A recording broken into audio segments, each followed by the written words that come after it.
3, 3, 2, 1, sí. Sí, probando micrófono parlamentario, sí. 1, 2, 3, 3, 2. Sí, sí. Sí, 1, 2, 3, 3, 2. Sí. Probando 1, sí, sí. Probando 1, 2, 3, 3. Sí, tú me dices, sí. 1, 2, 3, 3, sí. Probando 5, sí. 5, sí. Sí, 5. Sí, probando 1, 2, 2, 3. Sí, 1, 2, 3, 3, 4, 5. Sí. Probando, sí. Sí, 1, 2, 3, 3, 4. Sí, sí, probando 5. Sí. Sí, tú me dices sí.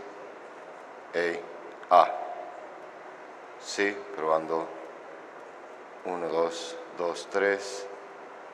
Sí. Sí, 1, 2, 5. Sí, 1, 2, 3, 4, 5, 6, 7. Sí, sí, probando 1, 2, 3, 4, 4, 5. Sí, sí, probando 1, 2, 3, 3, 2. Sí, sí, probando 1, 2, 3. Tú me dices un poquito más. 4.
recomendaciones factibles, pragmáticas y viables, medios de implementación, actores y asociaciones estratégicas.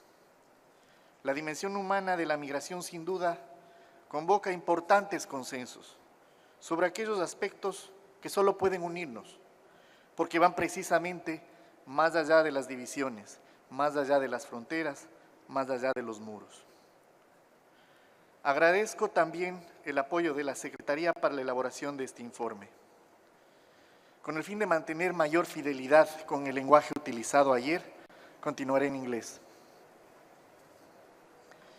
Everything evolves around the human dimension of migration. Migration is about people who decide to change their lives by moving. Understanding migration and migration challenges through the eyes and experiences of migrants helps to understand the human dimension of migration. It is important to hear the voices of migrants and civil society on all aspects of migration. In the discussions of Action Group 1, it was considered that the compact should be forward-looking and prevention-focused with short, medium, and long-term solutions. The compact should be people-centered and based on human rights, regardless of any migration status. There was a recognition of rights and obligations of both states and migrants. Emphasis was placed on implementation of existing human rights treaties and norms. The rule of law ensures that all people are equal and entitled to equal protection, no matter who they are or where.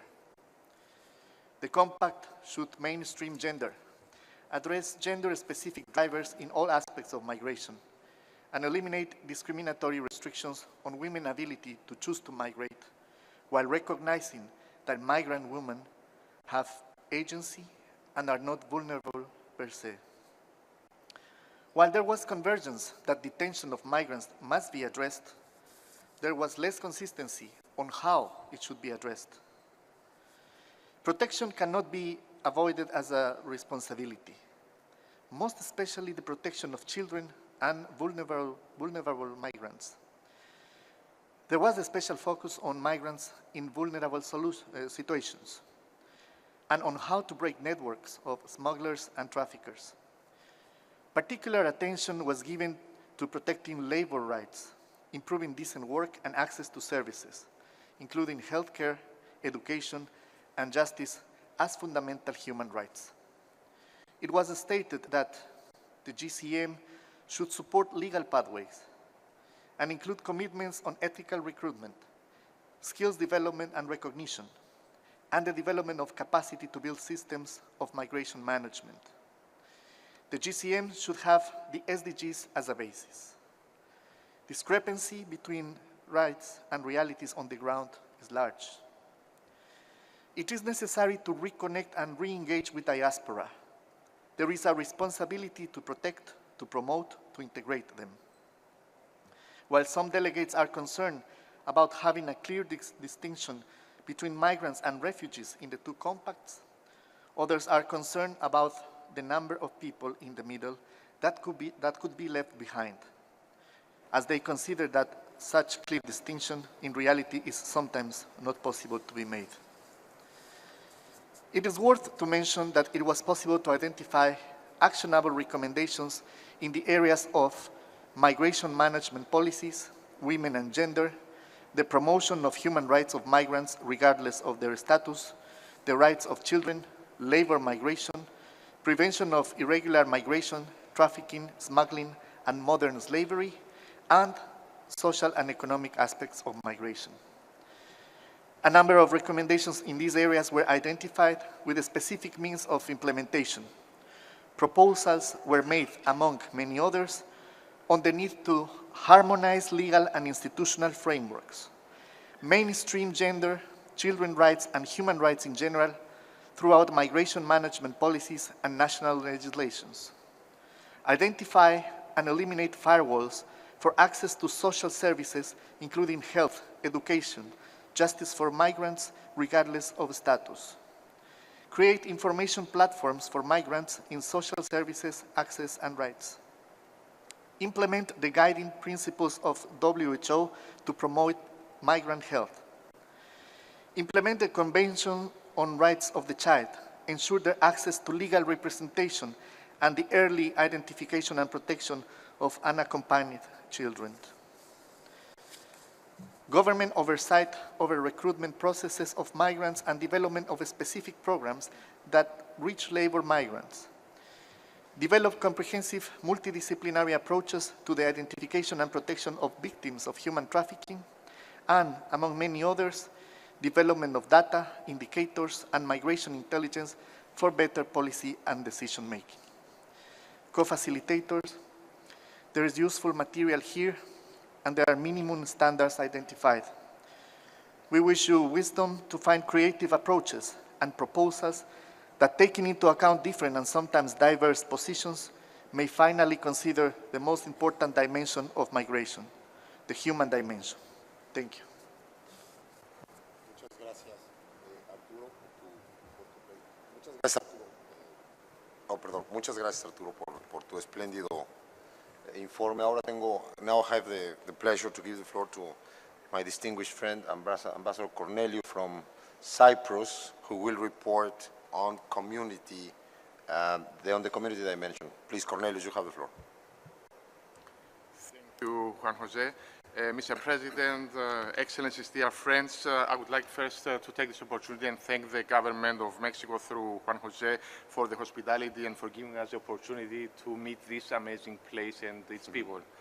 I would like also to commend the two co-facilitators, Madame Arbour and their teams, for the tireless efforts and the excellent work so far. The discussion was held in a very positive and constructive atmosphere yesterday. The meeting was well attended, and there were around 50 speakers. I would like to thank all participants and, of course, the moderator, Ambassador Omar Hilale from Morocco. There were convergences on most points. Many delegations underline the notion for a whole of government and whole of society approach to migration that includes communities of migrants, host communities, and the diaspora, and of course other stakeholders. There was a common understanding that integration of migrants begins in their host communities, at the workplace and at school. Communities and the diaspora have a significant role to play in promoting the integration and inclusion of migrants, thus ensuring social and economic cohesion. Integration, as it was mentioned, is a way to ensure that migrants can positively contribute to their host community, but also to ensure better protection of migrants. However, we should not forget that integration is a two-way process and should take into account consideration the needs of migrants, but also the needs of the local communities. There was a wide recognition that migration affects communities in sending countries through social and financial remittances of migrants and diaspora. Communities and civil society in transit countries can also have a role in protecting migrants in vulnerable situations. The need for more dialogue and interaction was also stressed.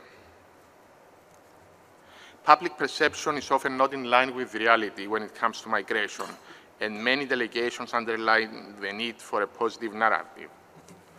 Moving now to actionable commitments in a telegraphic form, with regards to integration first, a non-exhaustive list includes inform migrant communities and host communities about their responsibilities and rights, including institutionalized post-arrival information training, provide access to basic services, including education, justice and health, and also access to decent work, protect the human rights of migrants, including those of migrant women and girls,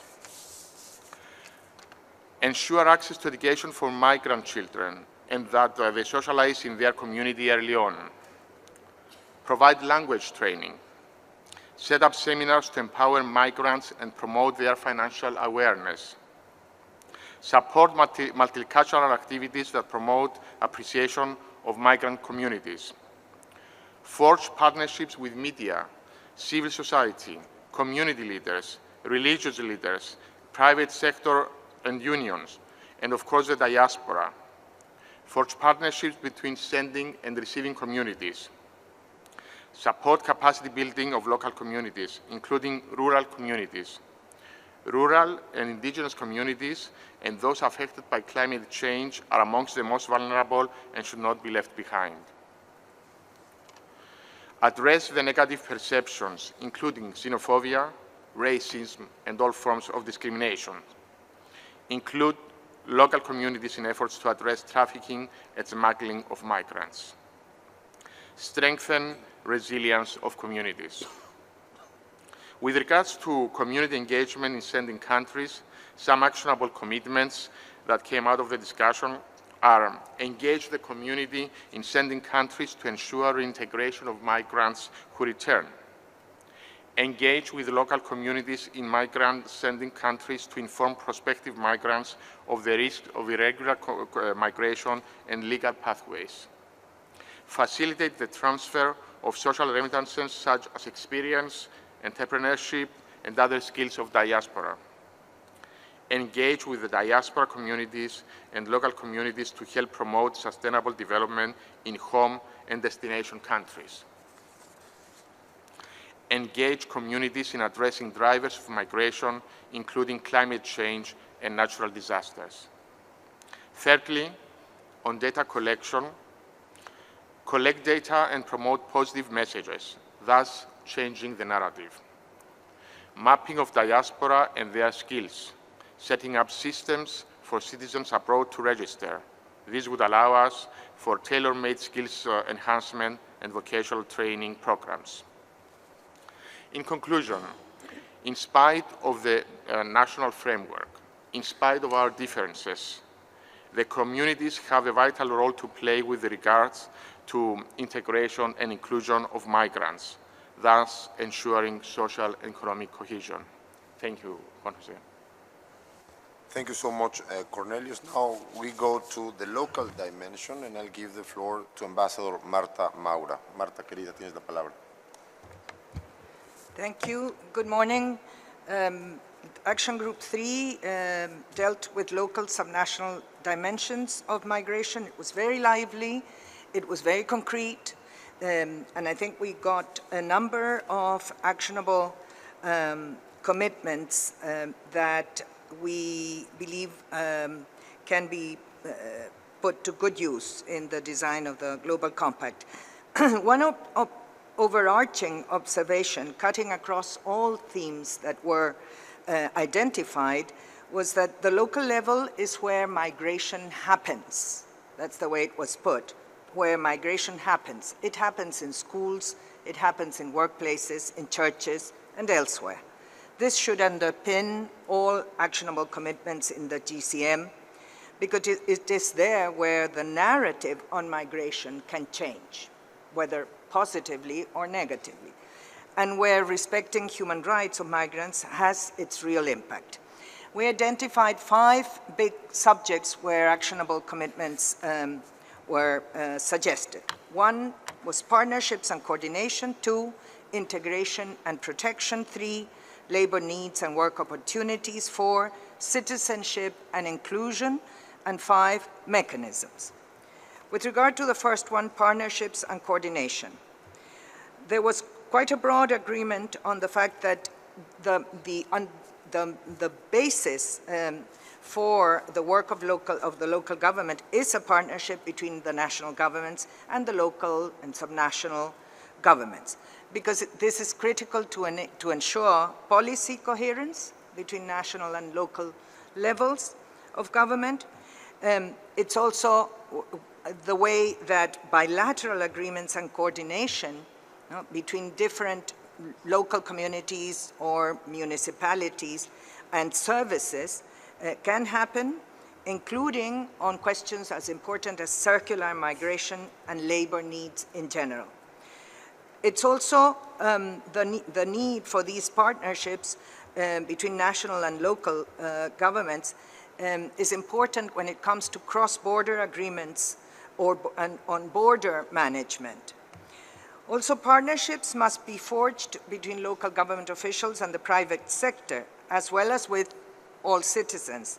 That is not only the formal systems, but it is in the local government and the local governments and the local level where all of society can come together to ensure that policies and programs on migration are understood and well carried out.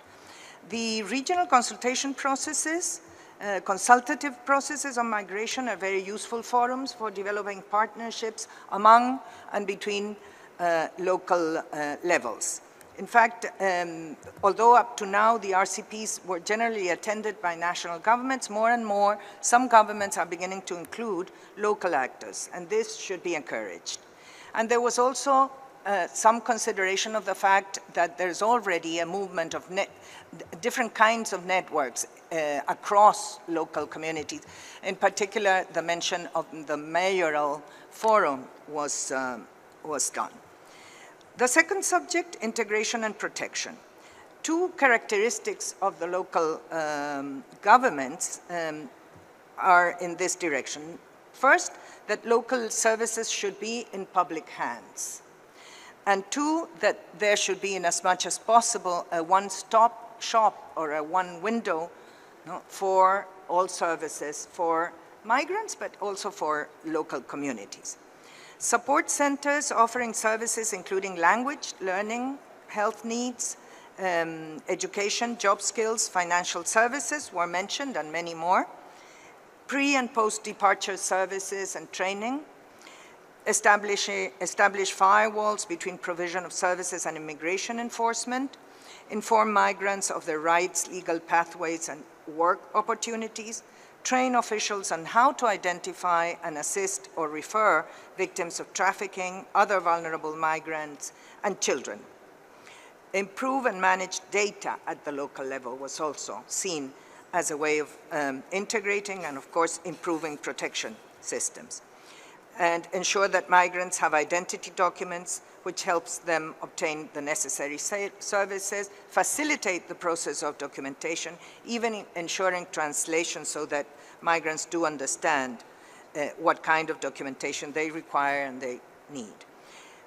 On crisis preparedness, local governments should facilitate returns during crisis, like natural disasters of some kind or civil conflict, have systems in place that recognize the special needs of migrants who may not speak the local language or may be in domestic situation, and therefore may lack knowledge of emergency procedures and services. Especially important to have systems across borders, again, already set up for emergencies that can cover population, migrant and local communities on two sides of a border. There was a need to emphasize the focus on children and make policies that serve the best interests of children. And there was also mention of the need for communication systems and policies by opening spaces at the local level for participation and dialogue. The third category, labor needs and work opportunities. Some of the actionable commitments enable provinces, states, and local authorities to identify their labor needs and the number of migrant workers needed to meet those. Monitor compliance with standards for fair and ethical recruitment. While most of the focus in the GCM discussions has been on cities, there was also a discussion about the fact that we need to recognize that many migrants are from and go to rural areas, and that they and rural governments may have special needs. Not only needs, but also they can contribute migrants to food security. Emphasize that women can be powerful contributors to development. There was quite an emphasis on the fact that women can become vulnerable through the migration process, but on the other hand, they are potentially tremendously effective managers, savers. They channel remittances towards their families. They can become entrepreneurs, can be very innovative, and therefore need to expand their skills and entrepreneurship capacities. On the fourth category, citizenship and inclusion, it was stated very clearly that inclusion is not an administrative process. Inclusion is a two-way process between migrants and local communities. It is a social and cultural process that can build citizenship of migrants and local communities in general. There is a need to share views and assess needs in order to put together well-conceived practices and policies. There is a need to provide open spaces for sharing migrants and local communities' cultures, cosmovision, and becoming closer to each other in terms of their cultures. There was a need for special attention to integration of youth. And when it came to the last category, mechanisms, there was a mention of IOM as the logical lead agency on the GMC at global level. But also the IOM is very well placed, and it was recognized that it has a very prominent role at local level for ensuring migrants' needs and human rights are taken care of. There was also a need to identify in terms of mechanisms, private sector initiatives and partnerships. Remittances, a very powerful tool. There's much more that needs to be done to be able to ensure that remittances are a powerful development force at local level. Services for migrants on an equal footing with nationals, and the role of national human rights institutions should be considered. With that, we have a list, quite a list of concrete actionable commitments. Thank you. Muchas gracias, Marta. Now I have the pleasure to give the floor to Ambassador Gillian Bird on the national dimension. Gillian, you have the floor. Thank you very much, Juan Jose. Good morning, everybody. We had a very lively and productive discussion in the session on, in the session on national dimensions of migration, and there are also many practical suggestions. I'd like to thank the moderator, Glenn Linder, for skillfully handling the session, and also to the many delegations who participated. I also saw many action cards being filled out, which I'm sure will help the co-facilitators develop the zero draft. So I'll do my best to sum up what was a very wide-ranging discussion. Interestingly, there are already a number of points of commonality with what has already been reported from the other sessions, which I think is an encouraging sign. The overarching theme of the session on the national dimensions of migration was that states have the sovereign right to determine who enters and stays in their territory, to control their borders, subject, of course, to international legal obligations. In fact, Director General Linder, who moderated the session, asked our group whether it might make sense for the GCM to include a chapeau, providing that nothing in the compact will impinge on this sovereignty. This chapeau, or something along these lines, might also be helpful in addressing some of the misperceptions in some quarters about what the GCM is. It was certainly clear from our discussion that given state sovereignty, the national dimension will be a central and critical aspect of the compact. Many themes emerged from our discussion which were not easy to assign to categories, as so many of them are interlinked. But I've tried to group them under 7 broad themes. Firstly, whole of government and whole of society approaches to migration. Second, the need for data to ensure evidence-based policy. Third, enforcement, returns and readmission. Fourth, work, skills and legal pathways. Fifth, integration, inclusion, human rights and protection. 6, capacity building, and 7, partnerships. And I will briefly, and I promise you co-facilitators very briefly, elaborate on each of these 7 themes. The first, whole of government and whole of society approaches. A great many comments noted how important it was to have whole of government, indeed whole of society approaches to migration, and the need for this was to ensure that there was a coherent national policy approach, and that this applied not only in destination countries, but also countries of origin. Whole of society was important because including civil society and the private sector was very important, and that it was also made clear that whole of government should encompass local and subnational levels. Many interventions mentioned various intergovernmental mechanisms, such as national action plans, to ensure a whole of government or whole of society approach. Second, data, and it's very much related to that first point. It was felt that better data, and we're talking about wide-ranging data, to use the term of the TED facilitator the other day, input and output data, so better data and better analysis of it was seen as absolutely critical to ensuring that national policies were evidence-based. Third, enforcement, returns and readmission. There was consensus, as I mentioned at the outset, that all countries have the sovereign right to determine conditions for entry and stay. There was also a recognition that countries have an obligation to accept returning nationals. There was a good discussion on the possibility of developing common understandings on procedures for return, and I'll come to that a bit later. It was also underlined, of course, that returns must be dignified and with respect for human rights. Several interventions mentioned that effective management of borders could also help to instill public confidence in migration systems and thus help ensure a positive environment for migrants.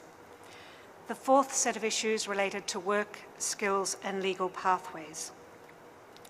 It was noted that legal pathways could help to reduce people smuggling and irregular migration, and that such pathways can include permanent, temporary and circular migration, and it was very important to publicise these pathways. National governments needed to identify the skills they needed at all levels and facilitate employment creation. National policy should be aligned with relevant international standards, such as the ILO labour standards, and states should seek to ensure fair and ethical recruitment, again ILO standards and IOM's IRIS initiative were mentioned, and also that we could learn a lot from each other's best practice. It was pointed out that migrants might be able to fill labour needs in times of crisis, and there was an innovative suggestion for a website for which states would own the content but could use it to publicise the legal pathways that are available, so migrants are better informed and seek to migrate in a regular manner, and that this could assist in reducing irregular migration. The enormous benefit of remittances, and that was just mentioned from the last session, also arose in many comments, and the importance of finding ways to reduce costs, and there are a number of practical suggestions on how to do this. Fifth, integration, inclusion, human rights protection. A number noted, and again this has come up in other sessions, that children, especially unaccompanied minors, and migrants in vulnerable situations needed special assistance and attention. It was important that states also look at how they provide migrants access to services, including health, education and financial services. Domestic workers were mentioned as in need of being seen in the mainstream of migrant workers and entitled to the same services. It was noted that it was important to train border police and other officials on human rights of migrants and to inform migrants of their rights. There was one creative suggestion to educate host country children about refugees and migrant children. A number of comments were made about identity documents as being critical both to protect rights and help ensure access to services. And two concrete ideas were to register births and to register undocumented migrants. Integration was described as two-way. Host communities provide services and migrants respect the rules and societal norms. There was also a recognition throughout the discussion of the importance of combating racism and xenophobia. 6, capacity building. This was seen as critical for effective border management. IOM was mentioned as a logical partner for states to help identify gaps in national systems and to help states build their capacity. And it was important to train officials and other actors to identify and assist trafficking victims and other vulnerable migrants. Finally, partnerships. Partnerships were seen as critical in a number of areas. For example, in achieving effective and streamlined cooperation at borders, in combating trafficking, smuggling and modern slavery, and in the readmission of nationals. It was also noted that migration, you needed to link migration policies to the 2030 Agenda and the SDGs, and that's been a common theme throughout. And fifthly, mainstreaming migration into development planning. And the final point made on partnerships was that even though we were discussing national policies and approaches, regional partnerships were very important and complemented national ones. And if I could just make one last point, it came up, it was an important point, and I listed at the end, not because it's not important, but it didn't fit into the other themes, but there are a number of comments about climate change and the impact it was having and the importance of that being addressed. So thank you. Thank you so much. I'm sorry. Thank you so much, Gillian. Now we go to the regional dimension, and I give the floor to Ambassador Jürgen Schultz. Jürgen, you have the floor. Thank you very much, Chair. In Action Group 5, on the regional dimension, we had a very lively exchange of views with also active participation of international organizations and many civil society representatives. For the purpose of this report, I would like to share with you some details about the focus and gist of that discussion during the session, also some points of convergences that emerged, and highlight a few examples of actionable commitments that were presented. For the participants of Group 5, let me highlight that I intend to transmit a more complete written report to our co-facilitators. So first, a few words on the general focus and gist of the discussion. Discussion was basically guided by three key questions. First, how can the Global Compact benefit from the wealth of positive effects resulting from regional processes? Second, how can the Global Compact take the work of regional processes forward and support and encourage it? And third, how can regional processes be involved in the implementation and follow-up of the Global Compact? These were really the three guiding questions. In the discussions, many participants, almost all, pointed out that regional cooperation has gained momentum in recent decades. Regional processes bridge gaps between global aspirations and realities on the ground. They identify the most urgent challenges in the regions and link the national and the global level. They can contribute to identifying best practices, help identify gaps in policies and coordination, and serve as important vehicles for data collection and analysis. RCPs can be an agent to implement relevant actionable commitments and participate in follow-up. The discussion focused on two different regional cooperation models. On the one hand, cooperation within a region, on the other hand, cooperation between several regions. Regional processes such as the Abu Dhabi process, the Colombo process, the Bali process, and many others that were mentioned can provide models for policy, for instance, in analyzing migration corridors and developing migration profiles. The promotion of fair recruitment, the prevention of human trafficking and exploitation of migrants are some of the benefits regional cooperation may yield. In this sense, the Global Compact on Migration should be flexible enough to take into consideration differing realities of different regions. And with regard to the follow-up, an expansion of RCP mandates may be considered. Now a very few words on the key points of convergence that emerged during the discussion. I would limit my remarks to four. The first one I would like to highlight is that the key role of regional consultative processes between the national and the global levels by bridging the two was highlighted by almost everybody in Group 5, and that was clearly a key convergence during the discussion. Second point, the RCPs should be used in implementation and follow-up of the Global Compact on Migration. That was also basically said by almost everybody. Third point, the Global Compact on Migration should also encourage RCPs to come up with standards and best practices. And fourth and last point on the convergence part is that the GCM should acknowledge the role of RCPs in promoting understanding, sharing best practices, ensuring inclusive approaches, and become a vehicle for collection and analysis of relevant migration data and address issues of organized crime, which is obviously transnational in nature. Now, my last point, a few selected suggestions, ideas for actionable commitments, and I would limit my remarks on 6 points that emerged during our discussion. The first was the suggestion to improve consular protection inter alia by strengthening the capabilities of RCPs. Second point, to invest in and focus on the development of skills, that this should also be a very important point that should be taken up at the regional level. And the aim would be to upskill by aligning standards, by incentivizing the hiring of skilled workers and investing in education. And in all these endeavors, partnering with the private sector would obviously be very essential.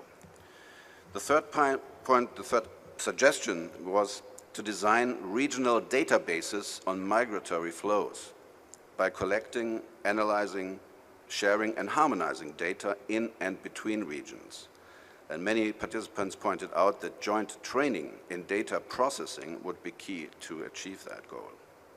Fourth point, many suggested also that joint training of border guards could be envisaged at the regional level.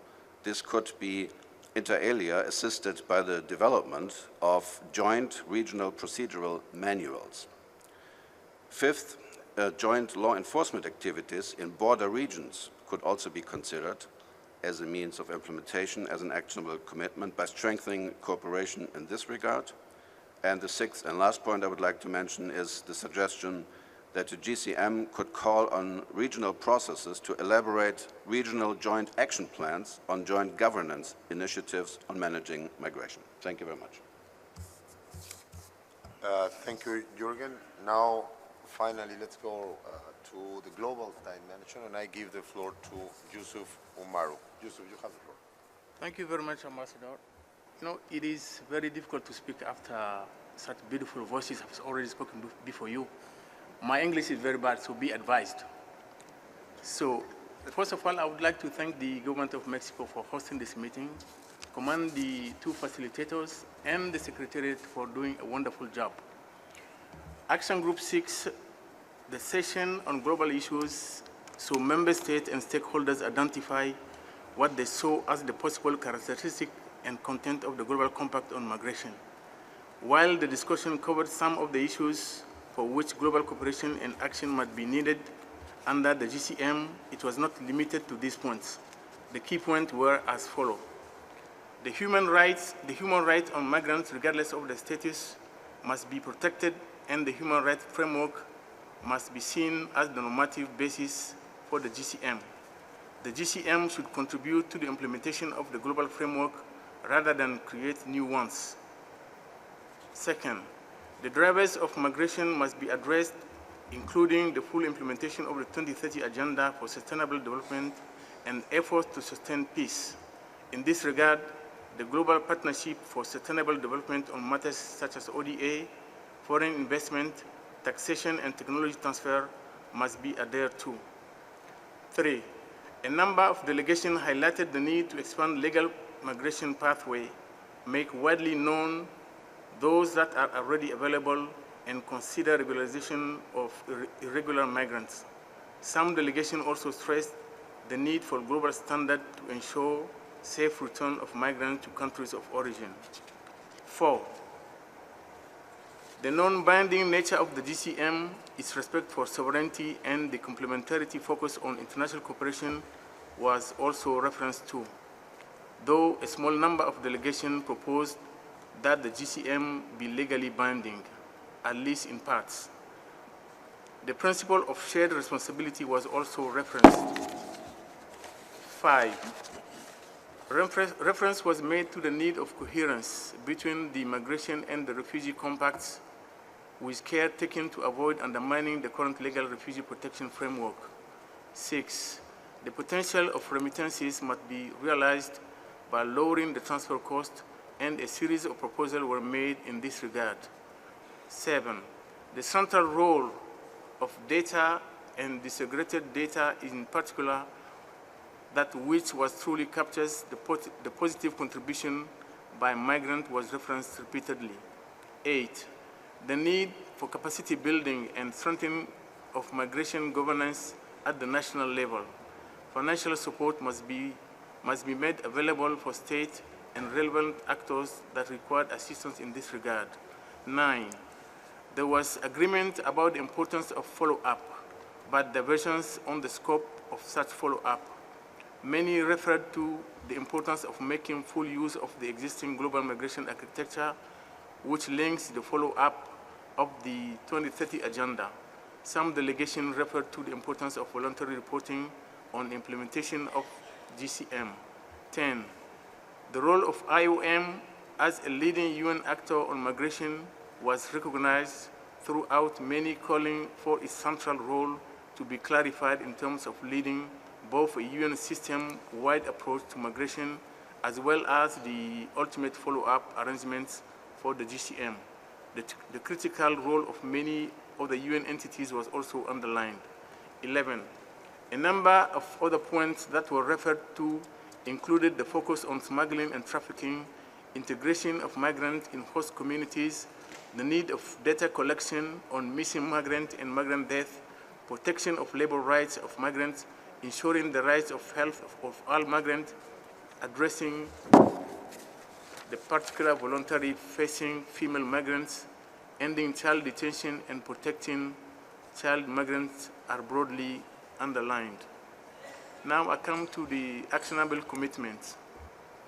1, ratify the International Convention on the Rights of Migrant Workers and the Palermo Protocols on Smuggling and Trafficking. 2, strengthen coordination on smuggling and trafficking. 3, cooperate in awareness-raising campaigns against trafficking.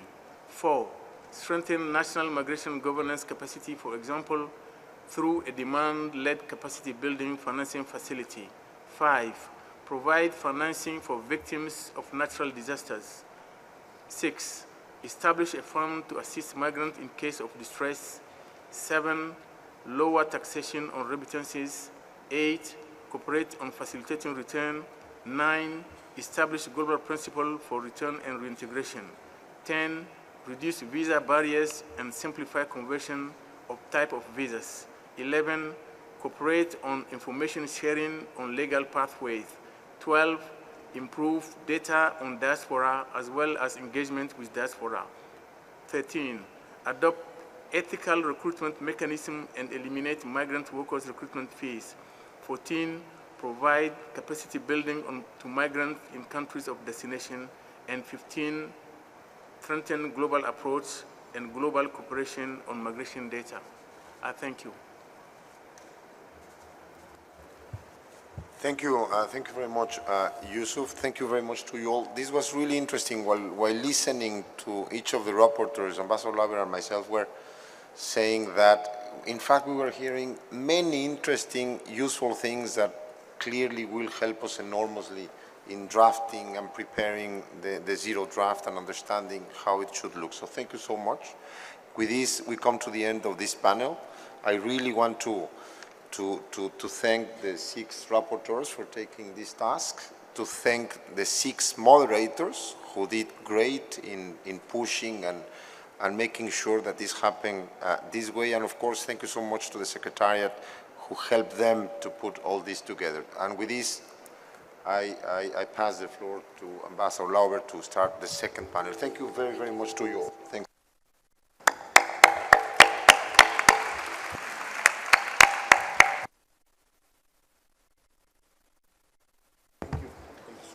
Colleagues, please don't leave the room. We are so wonderfully on time right now. We would like to continue right with the next segment.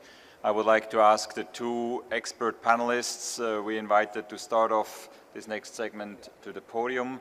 We have 2 more substantive segments today, and I'm really excited about both of them.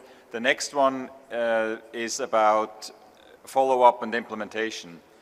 And we didn't really have, over the last few months, during all these consultations, we never really had a dedicated, structured debate among member states and stakeholders on the follow-up on the implementation. So this is a great opportunity for us co-facilitators, but for everybody in the room to express your ideas, your proposals on this very important part of the compact, but also once again to listen to what everybody has to say.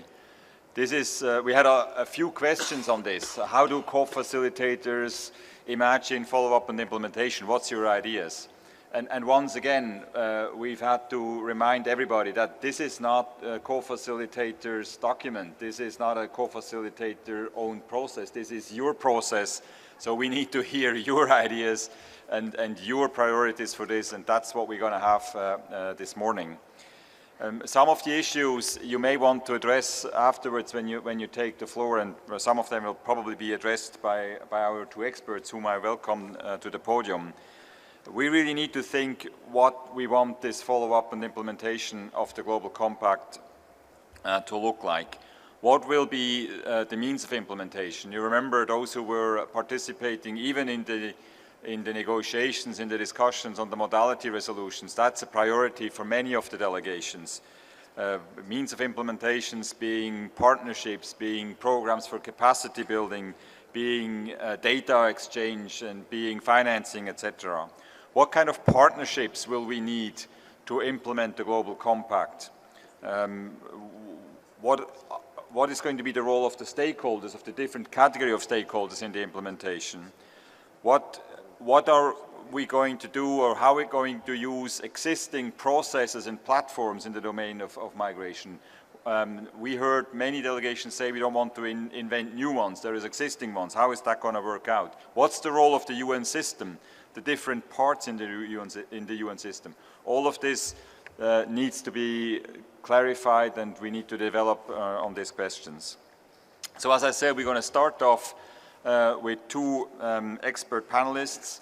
Very happy to have them with us this morning, and then we're going to open the floor for everybody. Our first speaker this morning is Colleen Touet. She is a senior training and research advisor at the United Nations Institute for Training and Research, better known as UNITAR, and a senior fellow of the Columbia University Global Policy Initiative.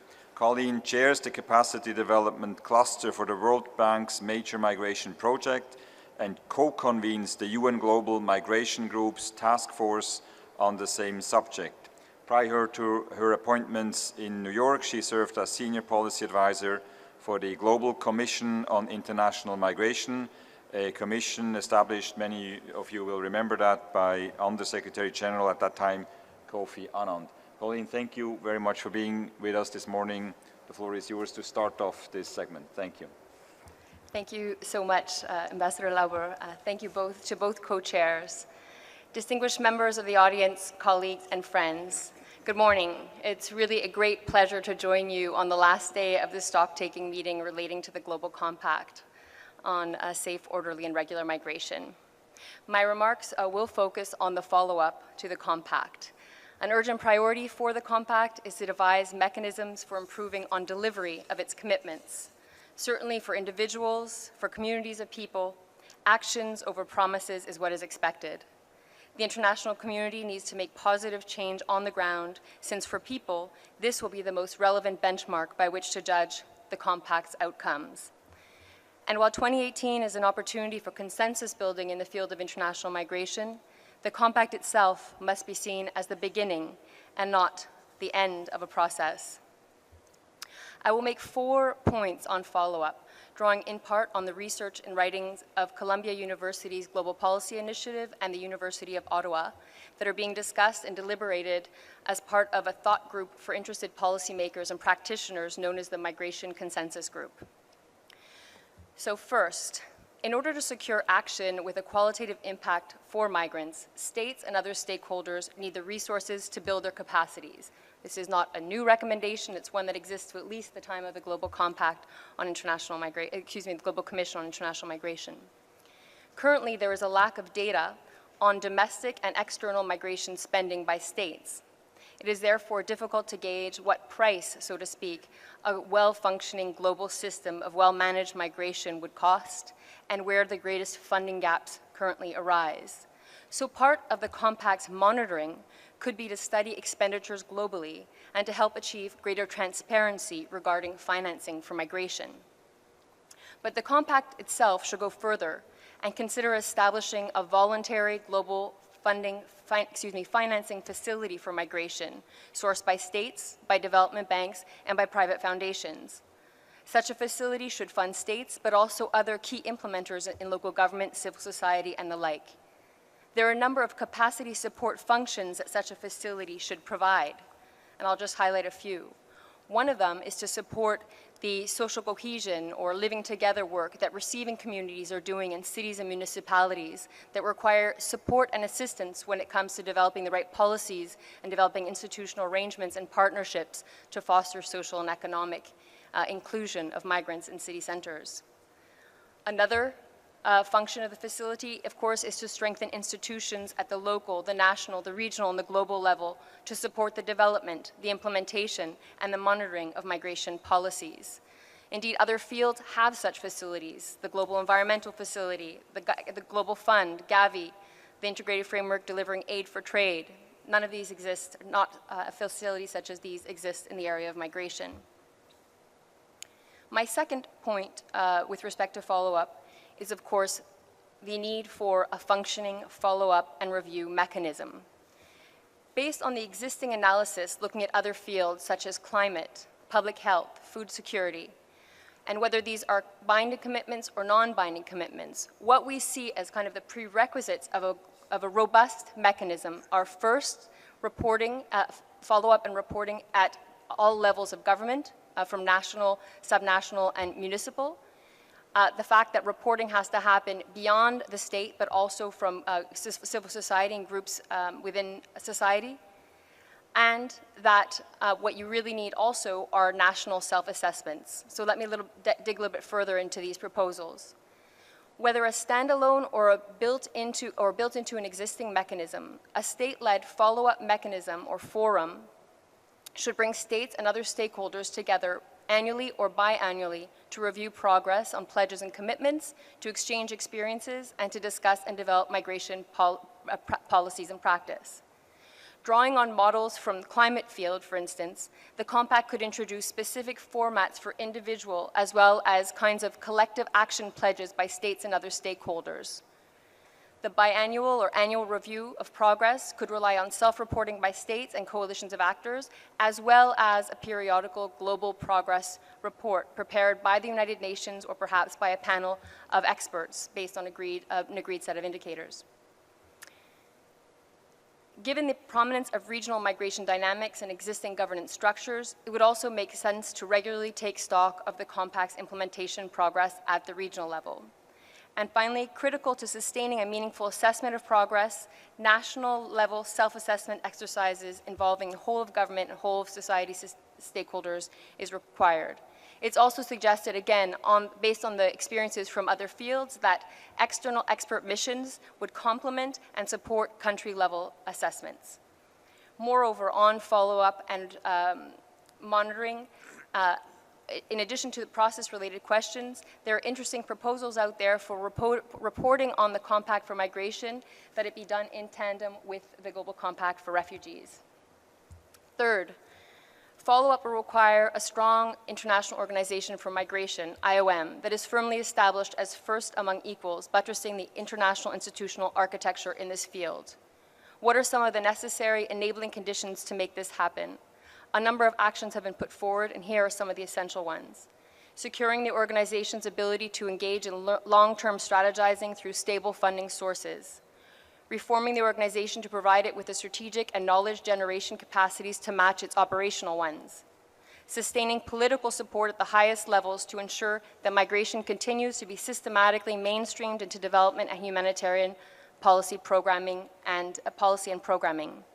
Ensuring a closer relationship between IOM and UNHCR, including in the execution of the compacts on issues of complementarity. Improving capacity building through a better integration of new technologies into learning and assessments. And initiating a stronger regional activation through deeper political engagement in regions and an operational strategy that draws on the UN's regional governance systems. Finally, fourth, follow-up will necessarily entail a reliance on true partnerships. neither states, the United Nations, civil societies can improve migration governance and the plight of migrants on its own.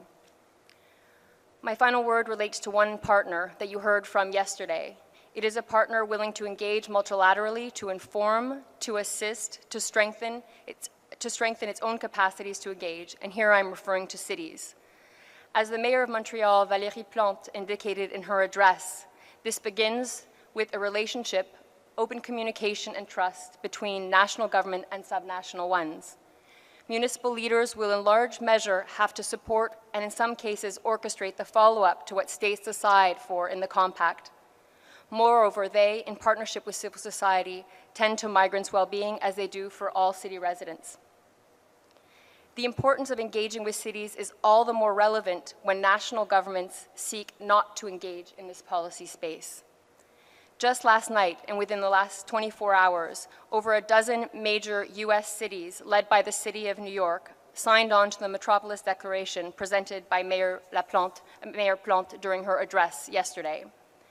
These American cities, Atlanta, Austin, Chicago, Washington, D.C., Los Angeles, Philadelphia, Sacramento, San Jose, I'm only naming a few, all pledged their commitment to soldier on with the international community in this area that is so critical to their own work and to strengthening local governance more generally. Distinguished members of the audience, cities need to be provided with adequate resources to be included in such policy deliberations, acknowledging that social cohesion is rooted in community-based efforts grounded in the growing wisdom of cross-border exchange between cities, across countries, and across continents. And that the success of cities working hand in hand with national and regional governments will have repercussions that go beyond the nation state. Thank you. Thank you very much, Colleen. Our second speaker this morning is Colleen. Yes, absolutely. Thank you very much. Our second speaker this morning is Colleen Rochow, a very well-known face in our process. Colleen is the IOM's civil society liaison, particularly on the Global Compact on Migration. In this capacity, he coordinated a series of 7 regional civil society consultations. He co-organized the civil society stock-taking and strategy meeting on just 2 to 3 December.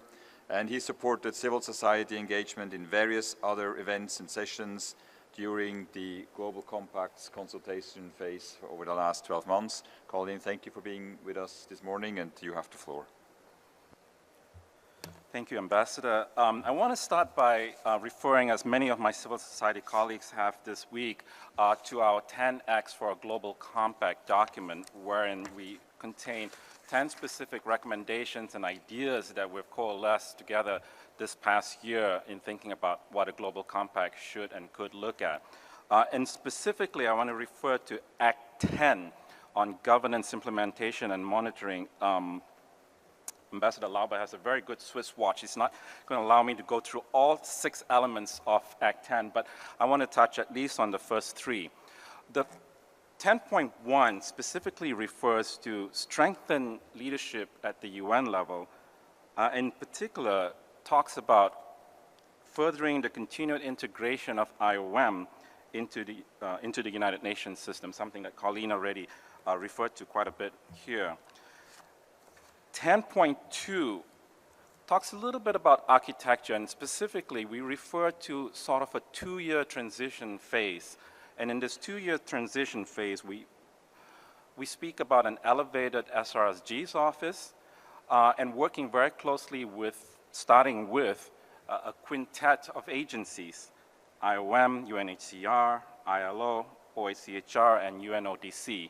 But not just these 5, also working closely with other agencies that have a mandate and work, or ongoing work already on migration, UN Women, UNICEF, DESA, and many others. So, but we talk about a phase where we can transition and begin work on the compact within structures that already exist, but really enhancing that cooperation and partnership that Colleen also referred to. I really want to focus specifically on 10.3, and this is implementation on the ground. On 10.3, we call for national and regional action plans. And these action plans, specifically, we ask for alignment with SDG implementation that's already ongoing and using those mechanisms. And specifically, we talk about a whole of society approach in these implementations on the ground. And in very particular points, and I want to read this verbatim because it's so important, we talk about including well-defined participation, roles, and responsibilities for migrants, refugees, diaspora, and civil society on the ground. On the ground, or as I often like to talk about it, in our communities. And this is where I think the buck stops. Our measure of success, ambassadors, if you allow me to advance that, is I think what is our effect on the ground at the end of this in the implementation of the compact? And I think I like to kind of call upon a mantra or rallying cry that our sisters in the domestic worker movement often say, nothing about us without us. And this is fundamentally important. As migrants, we don't think of ourselves as merely subjects that we're talking about here, but really, you know, with sort of agency that we bring to the table. And we think this is fundamentally important to incorporate into the implementation in the infrastructure, especially what's happening on the ground. So it begins and ends at that level. And here I want to refer to some of the ideas that emerged from our 7 regional civil society consultations that we helped to organize and coordinate. Just this last weekend, as Ambassador Lauber talked about, we held a civil society stock-taking and strategy meeting on day 2 on Sunday, this past Sunday. We spent 3, 4, maybe up to 5 hours in close dialogue with member states, about 60 delegates from member states, dialoguing with almost 90 delegates of civil society in 10 round tables, in completely open, very frank, very candid dialogue. And we found in those dialogues that even though, sure, we have some differences and some nuances in where we're approaching this, but in fact, we have a lot of synergy and a lot of alignment, and we can work together, and that kind of cooperation is fundamentally important. Going back to our regional consultations and looking back in this first phase, in the consultation we organized among African civil society in Bamako, that was organized closely in relationship with the Ministry of Foreign Affairs of Mali and the Ministry of Malians Abroad. Both ministers spoke in our opening and closing, and both, as well as our civil society African participants, talk about an Africa voice in the compact, a whole of Africa voice that doesn't just refer to governments, but governments, civil society, and other stakeholders in Africa coming forward with a single Africa voice. In our Asia consultation, there was talk about how can we look at existing cooperation and mechanisms at the Abu Dhabi dialogue and the Colombo process, which are specifically related to migration, but also other broader processes like ASEAN and SAARC.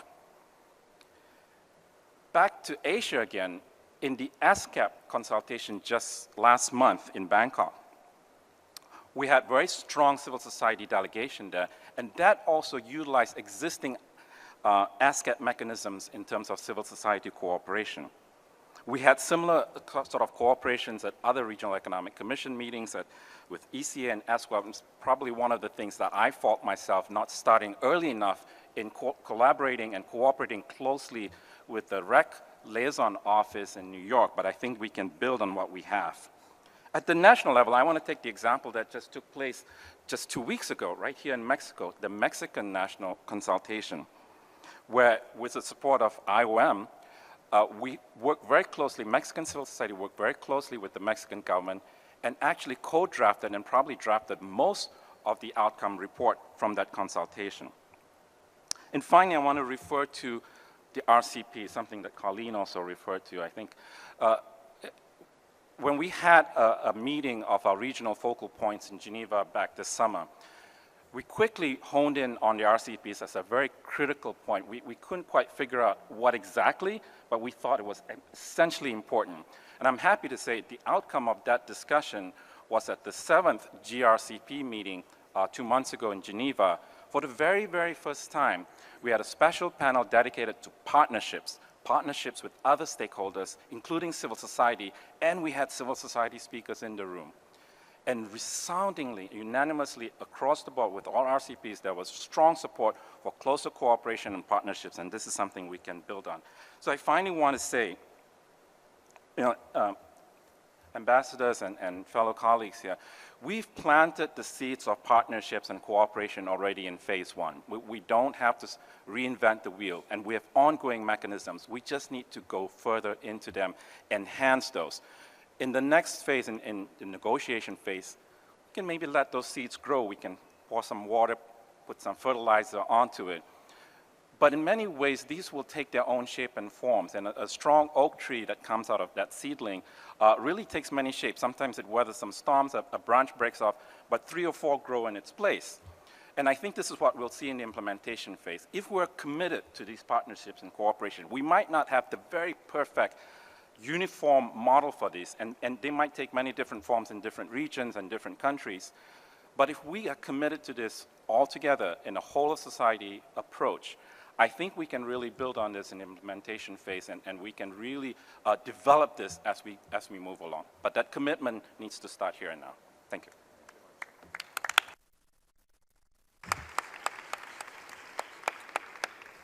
Thank you much, Colin. My very good Swiss watch tells me you were right on time. So. Colleagues, I assume, and in fact I hope, that many of you will want to take the floor in this segment. We have a fair amount of time between now and 1 p.m. Nevertheless, I would like to ask you to the extent possible to limit your interventions to 2 minutes, roughly.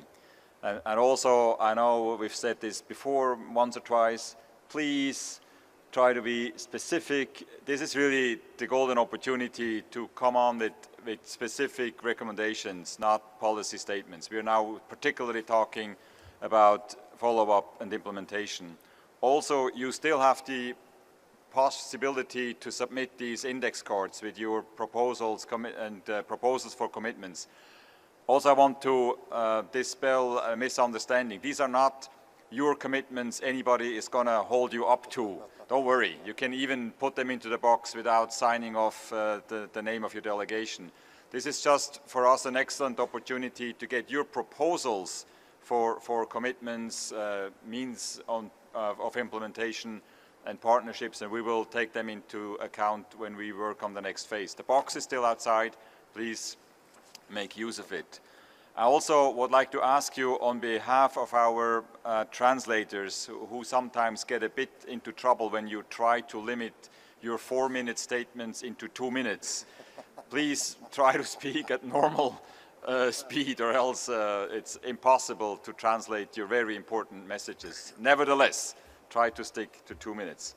I already have an impressive list, and the 6 first ones on my list are Brazil, Bangladesh, Sweden, Indonesia, the United Arab Emirates, and Eritrea. Brazil, you have the floor.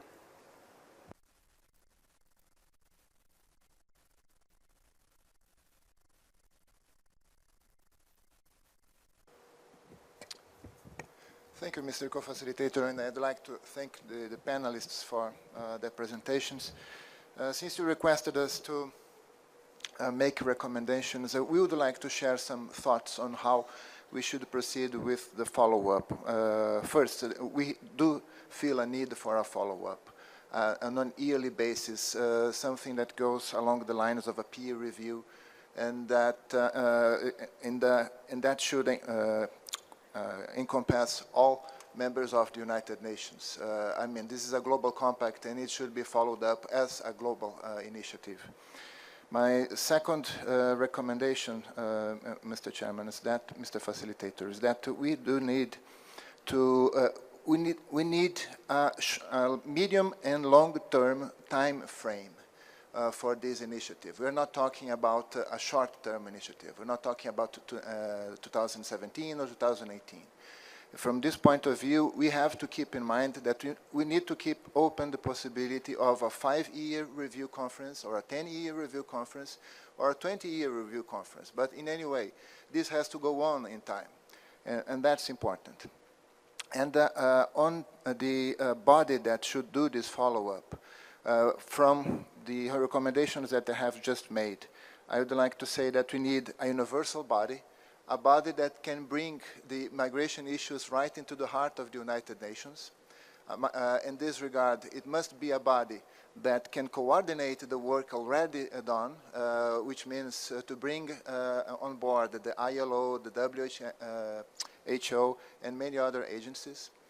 Must be a body able to do this peer review, and also must be a body able to do a very important job, which is standard setting. This is a job that will have to be done in the future for issues that are not dealt with currently by any UN agency. Since I have the floor, Mr. Chairman, just to finish, I would like to ask the panelists if they could share their thoughts on how this could be best done. Thank you. Thank you very much. Bangladesh is next.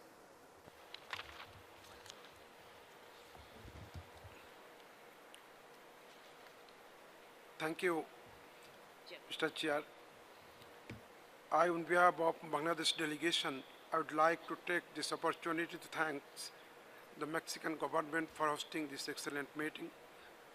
Due to time constraint, I will be very brief and would like to emphasize the Bangladesh government's commitment towards safe, orderly, and regular migration. Our government, and especially our Honorable Prime Minister Sheikh Hasina, have taken a number of positive initiatives. For example, enactment of Migration Act 2013, Migration Policy 2016, and Skill Development Policy, NRB Bank, and Migrants Welfare Bank. We have made important migration services more accessible at local level. Our newly formed National Parliamentary Caucus on Migration and Development conducted 10 multi-stakeholders consultations and public hearing at national and regional levels to gather evidence for making necessary reforms in the migration sector. I strongly believe that parliamentarians can play an important overseeing role for implementation of the Global Compact.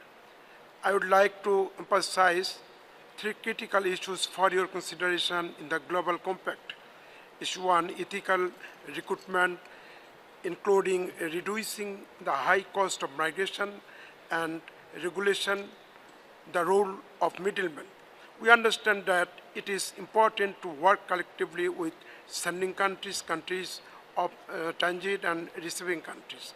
We found that many aspirant migrants are subject to exploitation, and this exploitation cannot be eradicated without regulating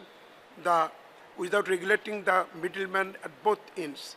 During the consultation and public hearing organized by our parliamentary caucus, we found that middlemen play an important role in the different stages of migration cycle. They are neither recognized nor regulated in any legal instrument at national or international levels. We are bringing people together to find out how this group can be better regulated. I believe that the state parties, especially the receiving countries, should consider how this process can be regulated in their countries. I am happy to know from Bahrain delegate that they have introduced a system to recruit migrants without host sponsorship. This example can be replicated by other countries as well. We also found a huge lack of transparency in the labor recruitment process in sending and receiving countries. Most often, recruiters don't follow ethical process, and this causes high cost and ultimately leaves migrants in vulnerable situation. Our recommendation is that countries should follow ethical process in recruitment and abide by global labor standards. Issue 2, protection of women migrants. Honorable Chair, I would like to emphasize the pressing issues related to women migrants' human rights, safety, and security. We found that many of them experience sexual, mental, and physical abuse and exploitation, Sometimes their employers seize their passport so that they are bound to serve in unpleasant environments. Our consultation brought out many causes of denial of assistance of responsible authorities and denial of access to justice.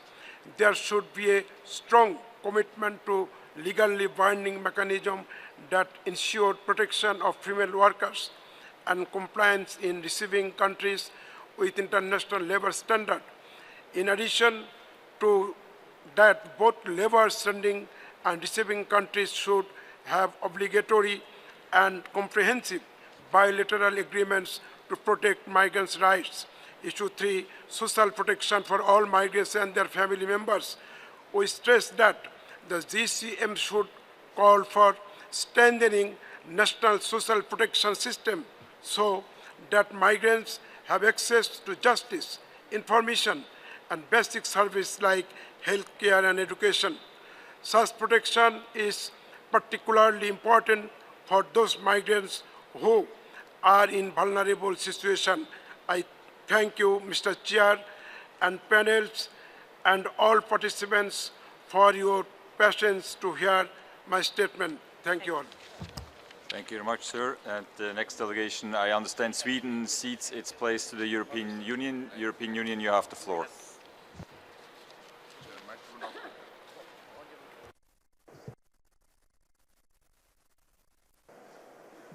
Thank you, Chair. I thank Sweden for ceding the place, and I have the honor to speak on behalf of the European Union and its member states. In terms of the follow-up framework for the Global Compact on Migration, I believe there are two issues we need to look at, on substance and on the governance of the follow-up process. The EU and its member states, we want to ensure a robust, comprehensive and inclusive Global Compact on Migration, reflecting all dimensions of the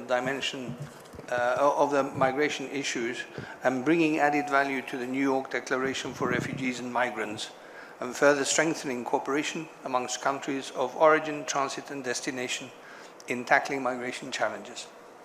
Therefore, following the adoption, continuity and sustainability of the Global Compact is of paramount importance in order to ensure that the global governance of migration remains high on the international agenda and firmly embedded in other relevant UN processes. We believe that the follow-up of the Global Compact, as much as the Global Compact on Migration itself, should be of a non-legally binding nature and should be based on existing UN fora without the need to create any new structures. It should be an efficient, light and responsive process, building on and bringing in examples of concrete actions, best practices and lessons learned, reflecting national and regional experiences, thus ensuring flexibility and emphasizing the voluntary nature of the process.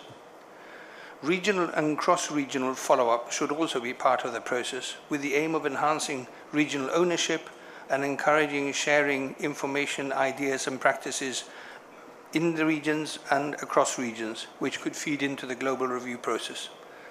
This could build on and complement existing dialogues and frameworks, such as, for example, those that have been developed between Africa and the European Union.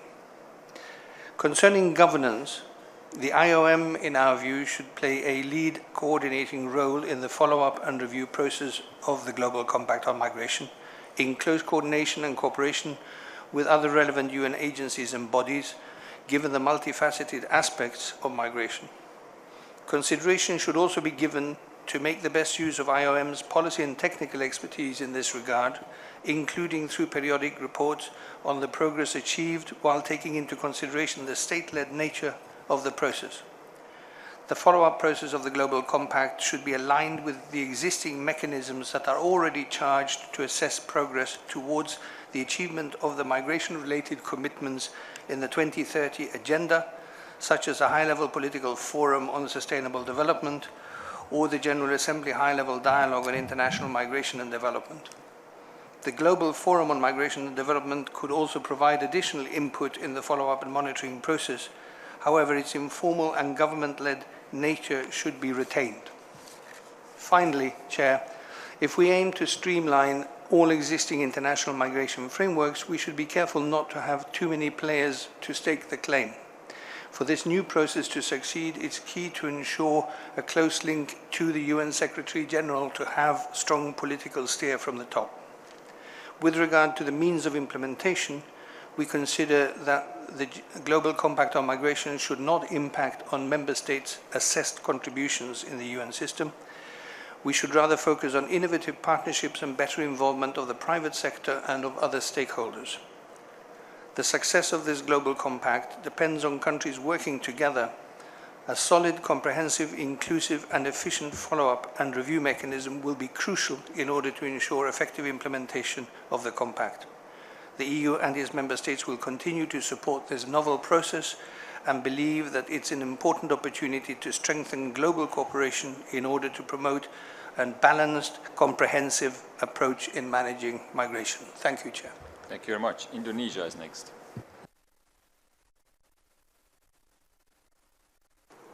Yes, okay.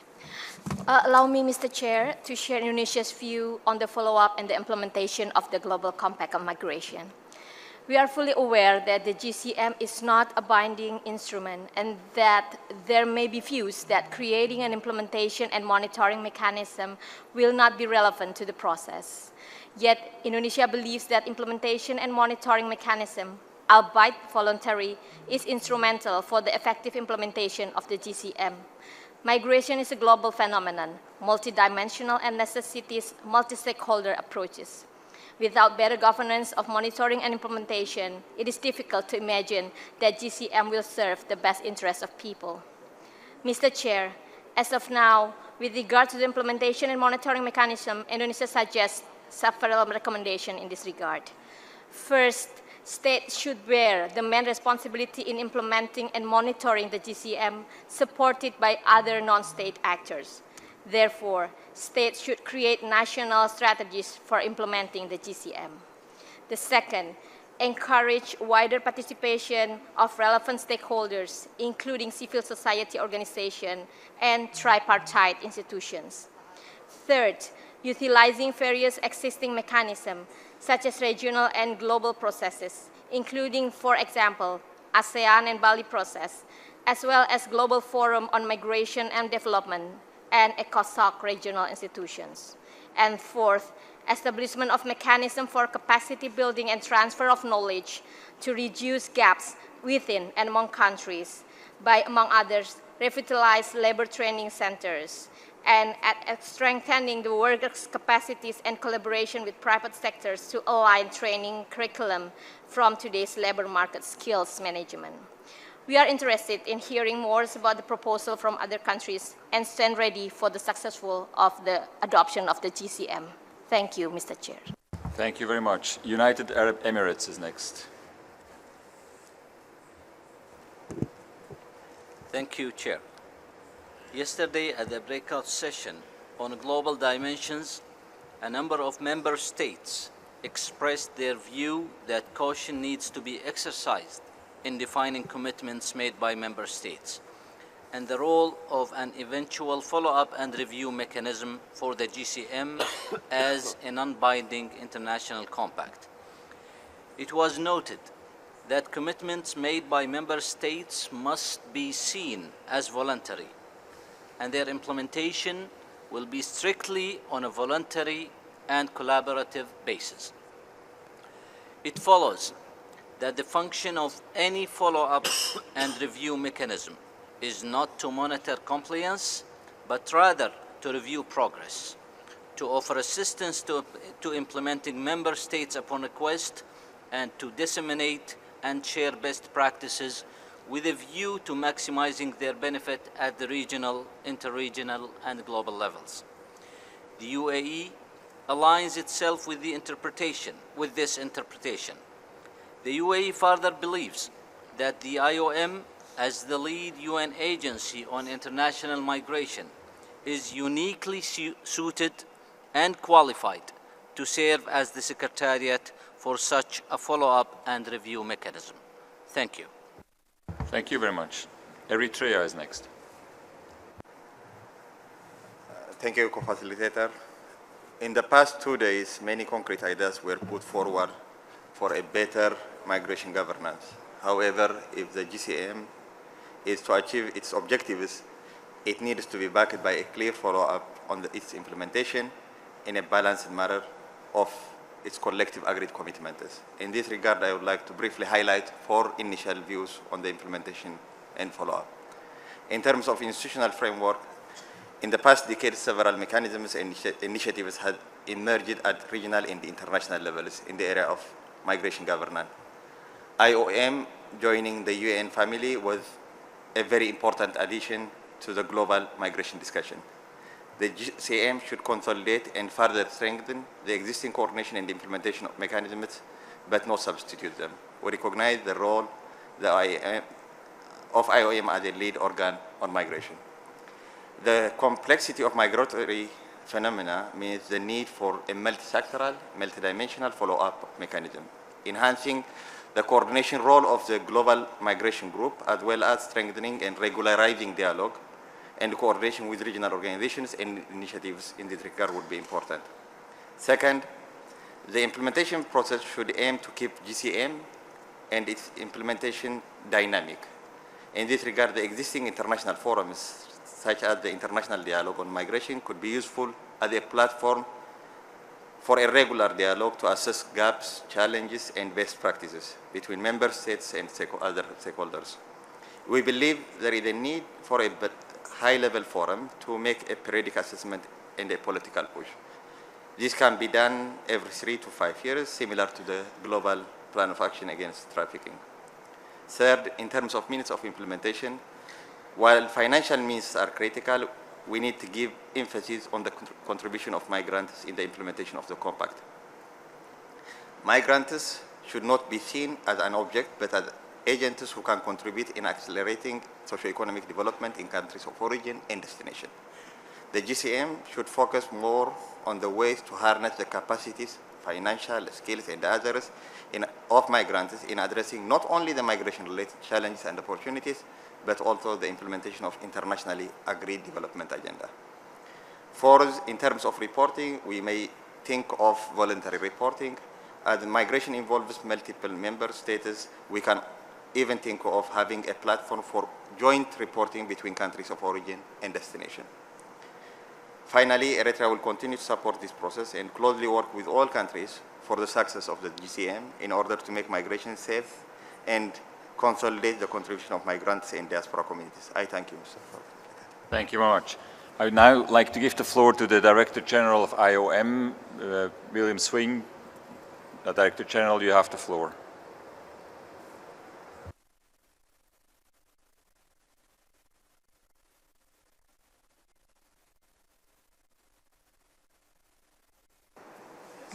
Get the microphone for Thank you very IOM. much, Mr. Chairman. It's a great honor to be with you, and thank you for this opportunity to speak.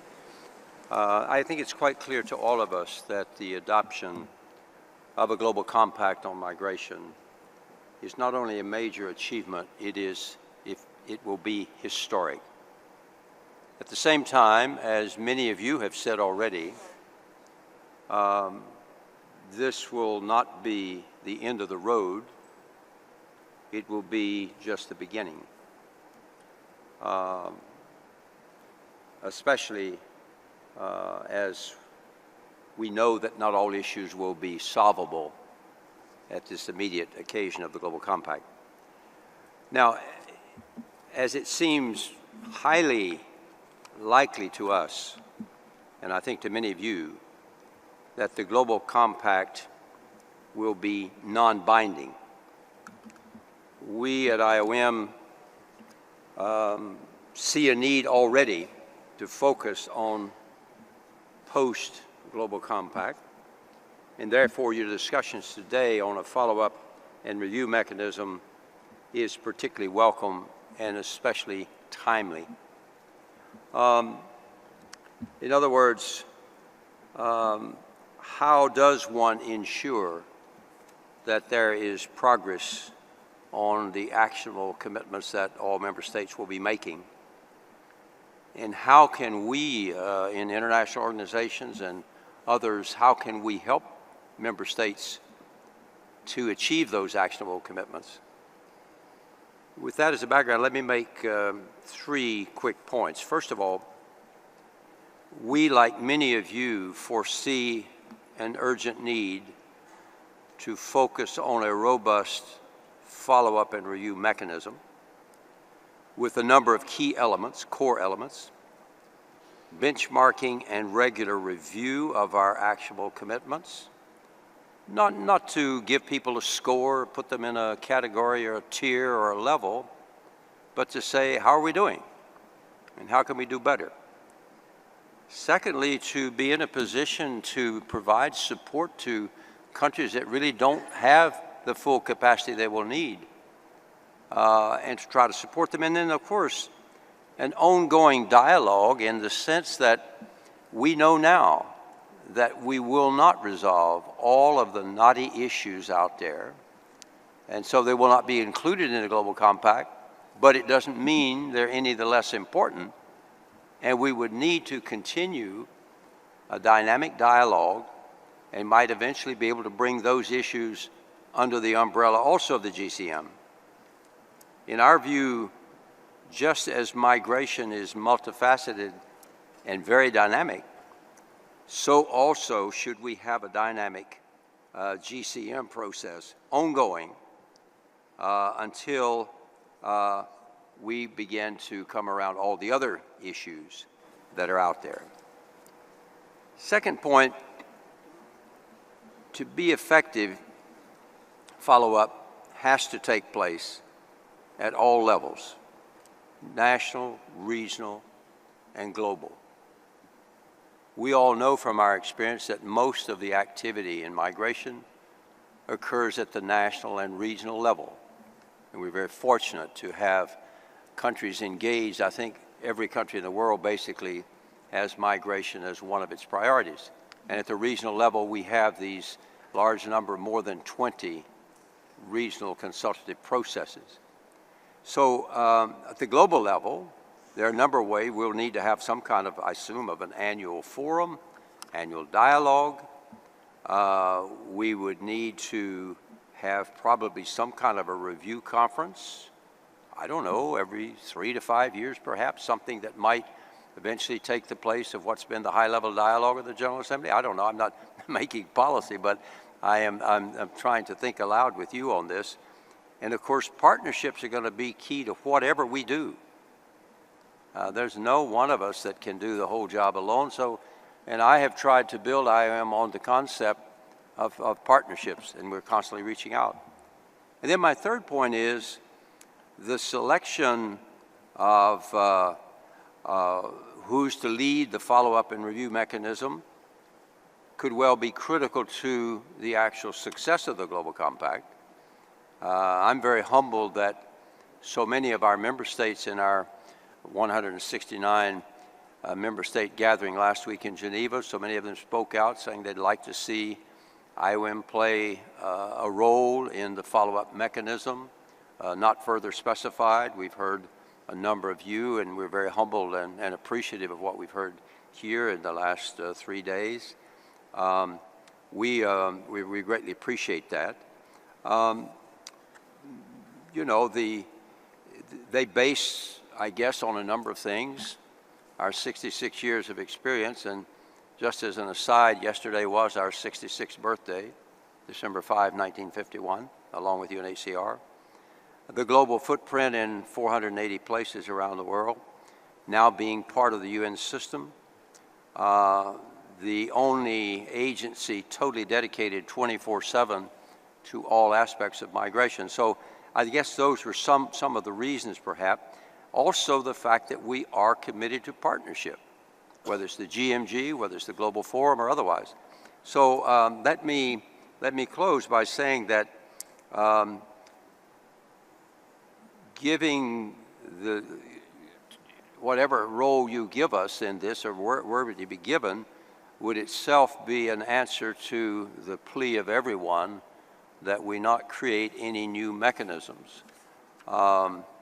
If we were selected, to play a role in such a follow-up arrangement. We would certainly be ready. We do it in partnership. We have the capacity, the experience, and strangely enough, for once, we actually have the initial startup financing. I probably shouldn't say that, but I think it's true. So this is obviously a UN member state decision, and we will respect whatever decision is made. It will be you who will decide, and we will follow up and be loyal to whatever decision you make. Thank you. Thank you very much, Director General. The next speaker is the representative of the Quaker United Nations Office. Can I ask speakers to stick closer to the traditional 2 minutes? Because I have a very, very long list of speakers, and we would like to hear everybody. Quaker's Office, please, microphone for the speaker. Thank you. I welcome this open discussion on this aspect of the compact, and I welcome the commitment that we've heard repeatedly to a human rights-based compact. A human rights-based compact necessitates a human rights-based follow-up, and core to this is participation, as Colin mentioned, at all levels and in design of mechanisms as well as in interaction with them. The expertise and experience of migrants is invaluable in getting this right, and there is a wealth of knowledge and practice in civil society. Please draw on it. At the national level, implementation is primarily the responsibility of states, and I particularly appreciated New Zealand's suggestion yesterday and in their submission to the SG's report for national mechanisms to monitor, investigate and ensure accountability for human rights violations and abuse of migrants. And I'd highlight the key role that national human rights institutions can play in domestic implementation. At the global level, a global compact requires universal follow-up. This is not a compact for one state or one region. There are several separate tasks within the broad category of follow-up, monitoring and review that have been raised. And I suggest taking a step back and asking what expertise is needed for each task and locating responsibility for that task within the UN system in light of this assessment of what expertise is required, and with an open mind to the idea that the appropriate mechanisms might not yet exist. To take one example, we've heard a repeated request for technical assistance, for guidance, for advice. To meet this need, I suggest an advisory body of independent experts. This could provide guidance and support to technical assistance to states and work to fill those knowledge gaps we've repeatedly been hearing about. Examples of such bodies include the Advisory Committee of the Council of Europe's Framework Convention on the Protection of National Minorities and the Expert Mechanism on the Rights of Indigenous People. But in light of the emphasis that we keep hearing on not creating new structures, we should all look closely at how adjustments to mandate could enable existing bodies to fulfill this specific non-confrontational assistance function.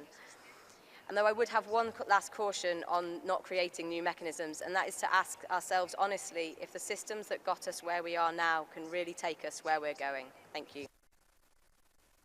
Thank you very much. The next speakers will be Sweden, the Philippines, Australia, Canada, Mexico, Germany, and Jamaica. Sweden, you have the floor.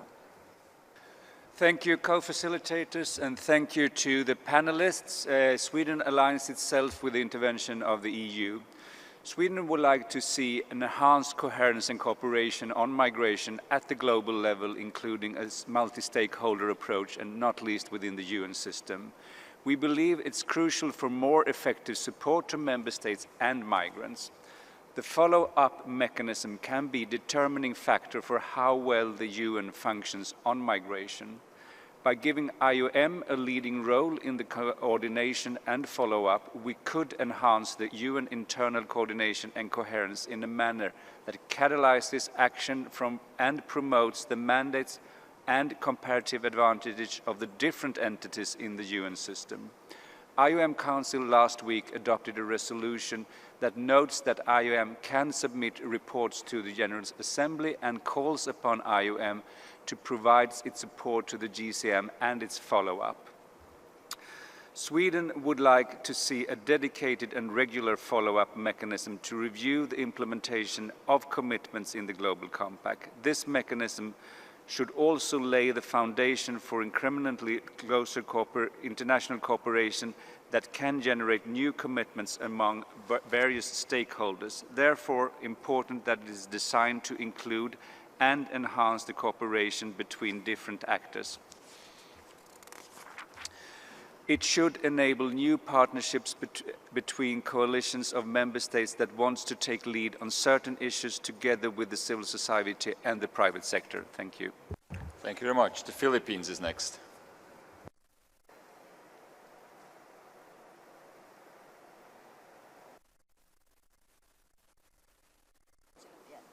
Thank you very much. I will be brief. On the matter of the follow-up and review mechanism, we cannot but agree wholeheartedly with previous speakers, particularly most recently Dr. Colleen Tewes, as regards the special technical lead role that the IOM could play in this regard. We feel that this is in keeping with the spirit that is generally accepted here, that we not create any new mechanisms for this purpose. In addition, we feel that with its expertise in the field, the IOM is perfectly situated to continue providing technical assistance and capacity building, which we have all agreed are key components in ensuring the successful implementation of the GCM. We believe also that even as it now stands, the IOM has the capacity to do both practical field work and provide greater policy inputs to the overall crafting of how we should best implement the GCM. It can take specific actions. For example, it can tweak its international dialogue on migration and its dialogue with the RCPs to better support what we want out of the GCM. And finally, it can use its well-established thematic programs, such as those on migration and health, and on assisted voluntary return and reintegration programs for the benefit of all. And finally, we think that there is no reason why the IOM cannot, in the most practical of terms, closely coordinate and work together with all other UN mechanisms that have migration as part of their mandates, including the GMG, the GFMD, work closely with the Office of the SRSG, support or interact with the high-level dialogue on migration and development, and finally and most importantly, to support the achievement of the 2030 agenda. Thank you. Thank you much, Evans. Australia is next. Thank you very much. And thanks for the panelists. I thought that was a very useful introduction on this really critical issue of follow-up and implementation.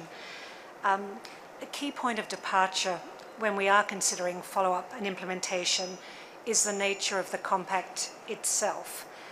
And the nature of the compact is understood. It'll be voluntary, non-binding, and practically focused. And that's important when we're looking at developing a fit-for-purpose follow-up mechanism. In our view, the follow-up mechanism should be light touch, low cost, utilize existing arrangements, and avoid duplication. We strongly agree with others that it is very important not to create a new mechanism, but rather to make better use of the mechanisms we already have.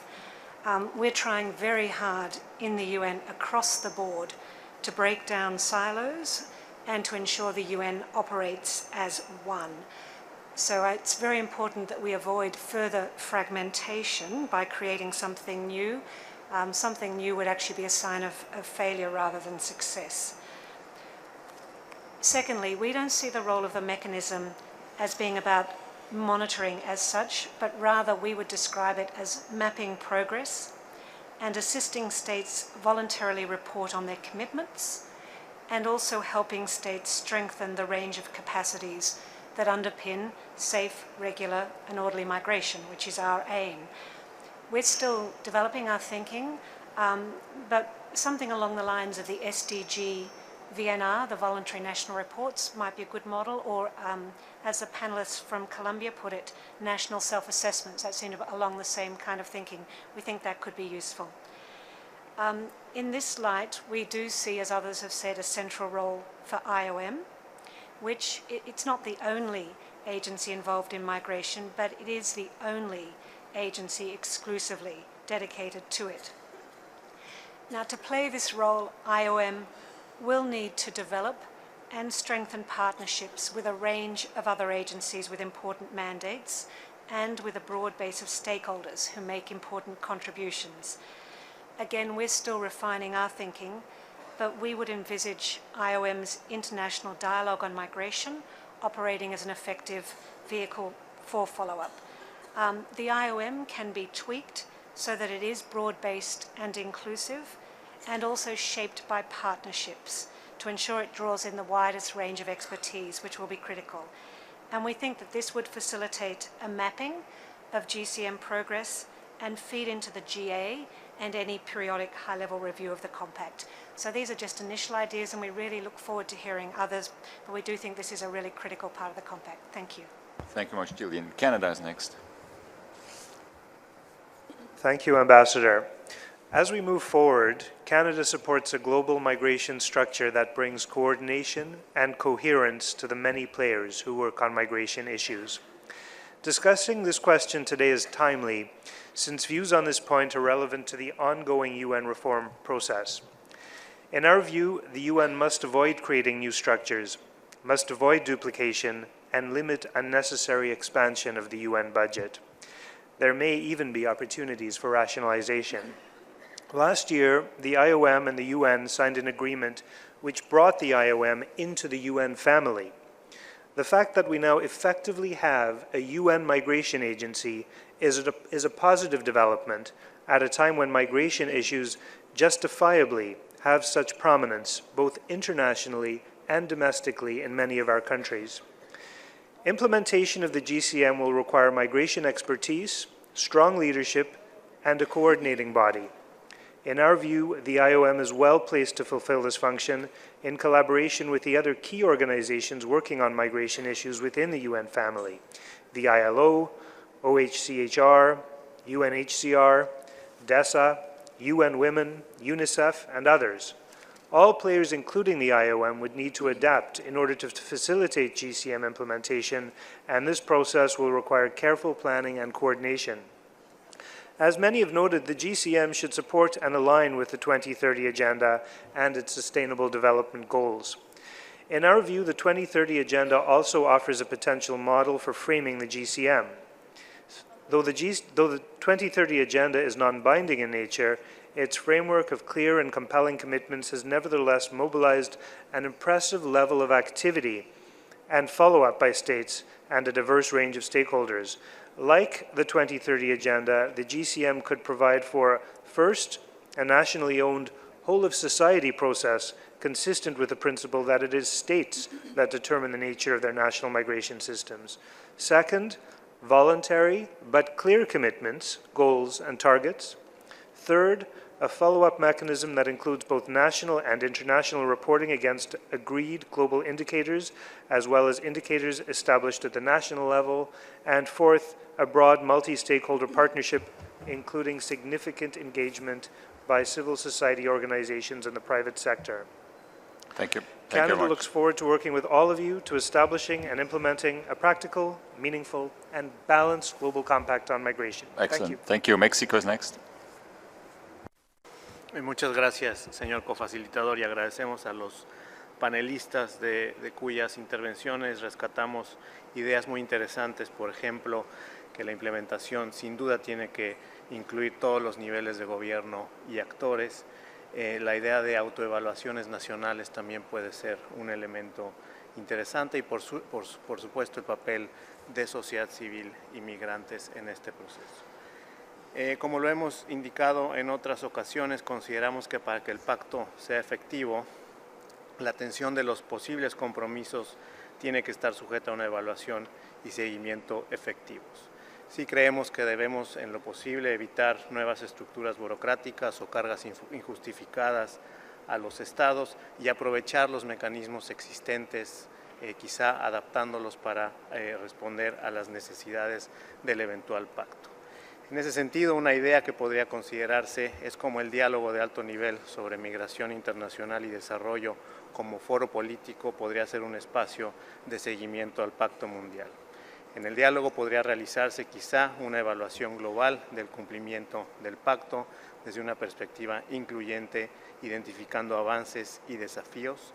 Además que esto podría vincularse al seguimiento de la Agenda 2030 a través del foro de alto nivel correspondiente. Asimismo, creemos que el Foro Mundial sobre Migración y Desarrollo podría ser un buen repositorio de experiencias y prácticas sobre implementación.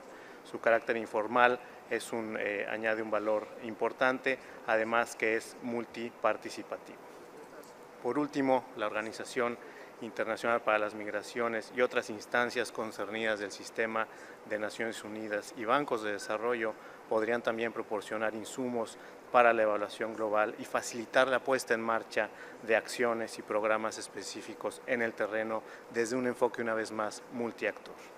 Por último, a nivel nacional, la instrumentación efectiva del pacto y de los compromisos de los Estados requerirá contar con las herramientas normativas e institucionales correspondientes.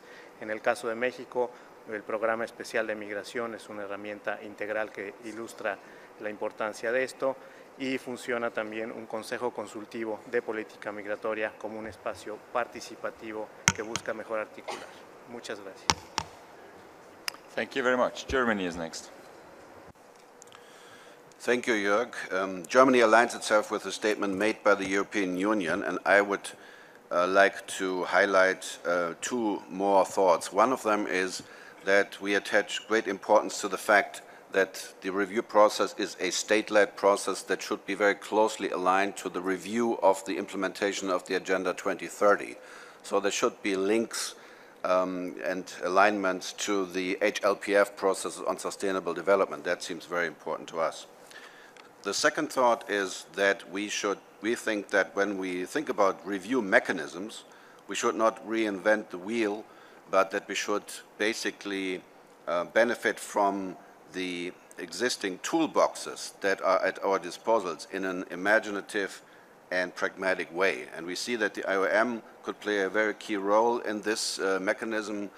Obviously, IOM could, for example, periodically map the progress made in the implementation of the GCM commitments, possibly drawing upon experiences of the Global Migration Group and other relevant organizations. IOM could also report and then feed this into the HLPF process to ensure a link to the objectives of the Agenda 2030. But of course, also the other mandated organizations who have a migration mandate should play their role. In particular, ILO could assist states in their practical implementation on issues of fair recruitment, decent working conditions, and freedom of association for migrant workers.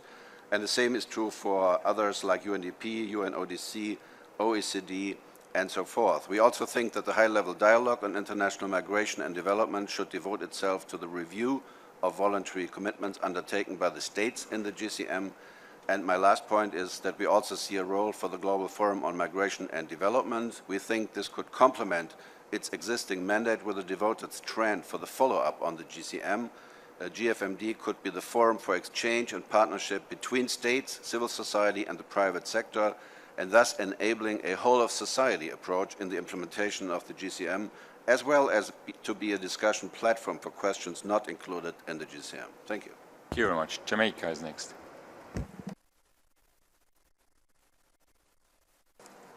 Yes, thank you, Chair. I have a few comments, and at the global level, my rationale is, given that migration is multidimensional, I'm using that as a basis for my proposals.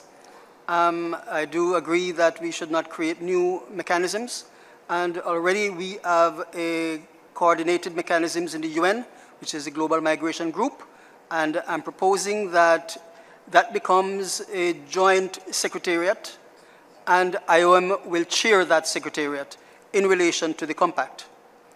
Already there are some constraints in terms of the membership of IOM, and I'm proposing that for the current 169 members, I'm proposing that the other members of the UN becomes automatic members of IOM if that is permissible under the Constitution.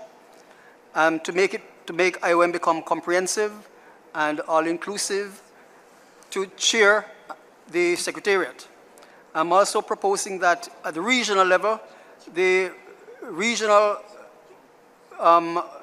migration groups are currently very restrictive in terms of its membership. Not all regions have of RCPs, and therefore the RCPs in those regions that they are currently comprehensive in terms of membership of all the states there, then those can be used. But for instance, in the Caribbean region, there is no RCPs, and so we would want to see a mechanism established there to ensure that the compact is monitored. And at the national level, I would also recommend that the compact be integrated in the national mechanisms. For instance, in Jamaica, we have a national working group on international migration and development, and I know while it covers international migration and development, we can also address international migration purely issues. Those would be my proposals. Thank you very much. I'd like to give the floor to the representative of the Interparliamentary Union, IPU.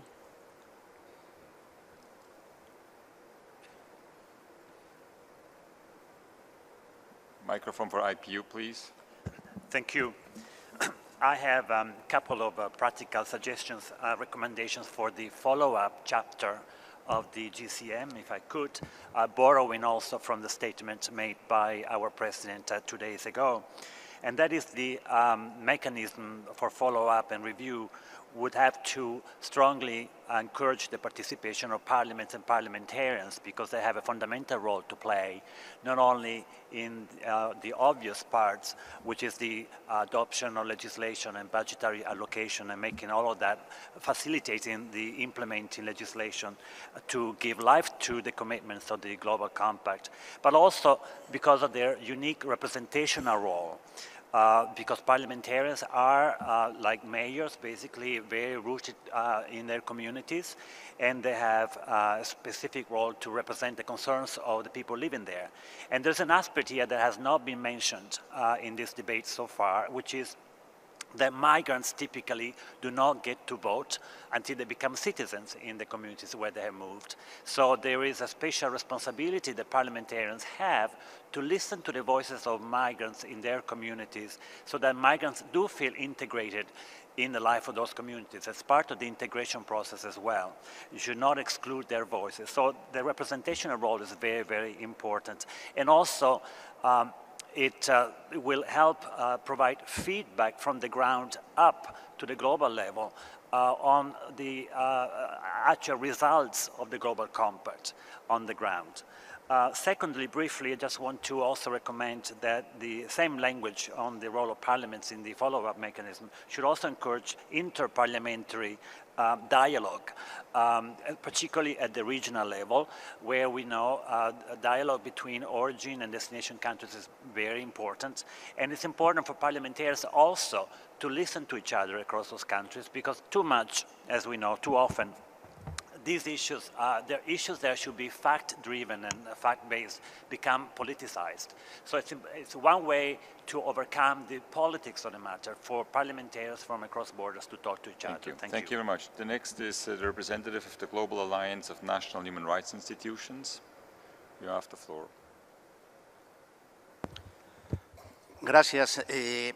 La Alianza Global de Instituciones Nacionales de Derechos Humanos, GANRI, somos un sistema de protección de los derechos humanos efectivo en más de 120 países y estamos dispuestos a cooperar con los estados en la alta implementación y seguimiento del Pacto Global, con base en la participación que hemos venido teniendo y en el compromiso que hemos adquirido en la protección de los derechos humanos a nivel nacional, regional y mundial.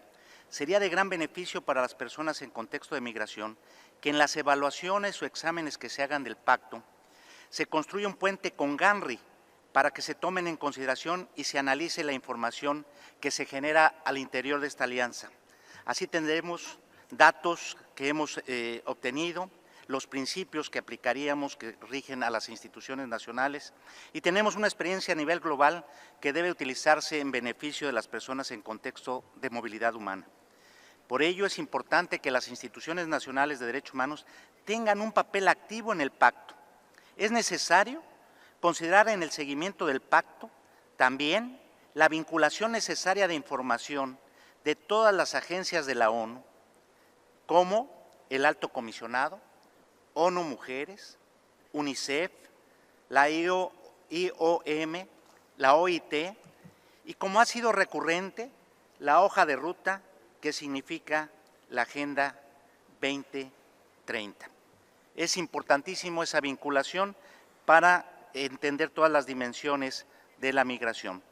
Resulta de especial interés que en este seguimiento tengamos muy presente que estamos hablando de personas con valiosa dignidad antes que de migrantes y que las personas pueden encontrarse en varias situaciones de vulnerabilidad que exponen la situación de mujeres, niños, personas con discapacidad, integrantes de grupos indígenas, quienes integran también el grupo LGBTI, entre otros.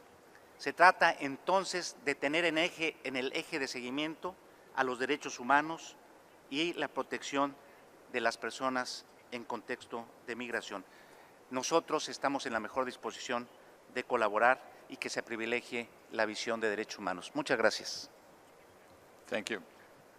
Thank you very much. The next speakers on my list are Slovenia, Luxembourg, the Lao People's Democratic Republic, United Kingdom, and France. Slovenia, you have the floor. Thank you, Chair. First, let me align ourselves with the statement made earlier by the European Union. Slovenia believes that Global Compact on Migration should be a program of action of result-oriented commitments. We expect the Global Compact will bring an effective international cooperation focused on migration, where coherence and synergy are essential for successful and sustainable migration management. Migrations today is reality, and our efforts should be focused to make it safe, orderly, and regular. The Global Compact for Migration should be legally non-binding and efficient, based on a framework of the existing UN forums, and should not lead to creation of new structures. Slovenia would be in favor of leading role of IOM. And finally, the Global Forum on Migration and Development should continue to play an important role as an informal government-led forum. Thank you. Thank you much, Daria. Luxembourg is next.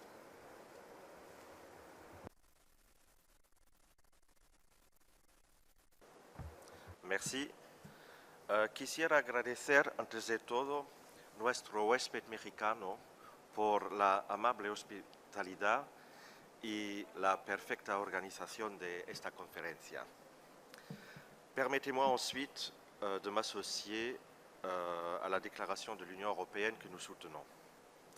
Mon pays, le Luxembourg, a une longue histoire de la migration. Terre d'émigration au XIXe siècle, nous sommes devenus terre de migration active au XXe jusqu'à aujourd'hui. En raison de cette expérience historique, le Luxembourg, dont la population est composée pour près de la moitié par des personnes issues de l'immigration, considère cette immigration comme un enrichissement qui a contribué au développement économique, culturel, social et politique de notre pays. Et nous disposons d'ailleurs des données statistiques qui prouvent ceci.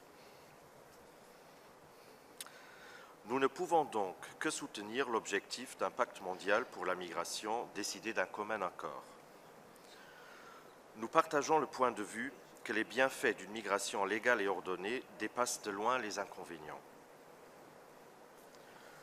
Nous nous attendons à ce que le pacte global offre un cadre à la fois pragmatique et ambitieux pour mieux aborder le phénomène complexe qu'est la migration dans le contexte d'un monde globalisé où les frontières de toutes sortes sont en principe devenues plus perméables. Comme l'a exprimé Monsieur le ministre des Affaires étrangères du Mexique lors de la séance d'inauguration, nous aussi, nous ne croyons pas au mur, nous croyons au pont qu'on construit. L'agenda 2030 offre un modèle existant et une inspiration pour encadrer nos réflexions sur la base des droits de l'homme inaliénables et des principes de bonne gouvernance qui le structurent, en prenant en compte, en particulier, l'accès universel aux soins de santé, à l'éducation et à un travail décent. On devrait réfléchir en matière de suivi si on peut utiliser le forum politique à haut niveau comme enceinte utile pour les discussions irrelatives. Finalement, je m'associe à tous ceux qui ont plaidé pour un rôle de premier plan de l'OIM dans le suivi du pacte mondial. Merci beaucoup. Je vous remercie. Lao People's Democratic Republic has the floor, please.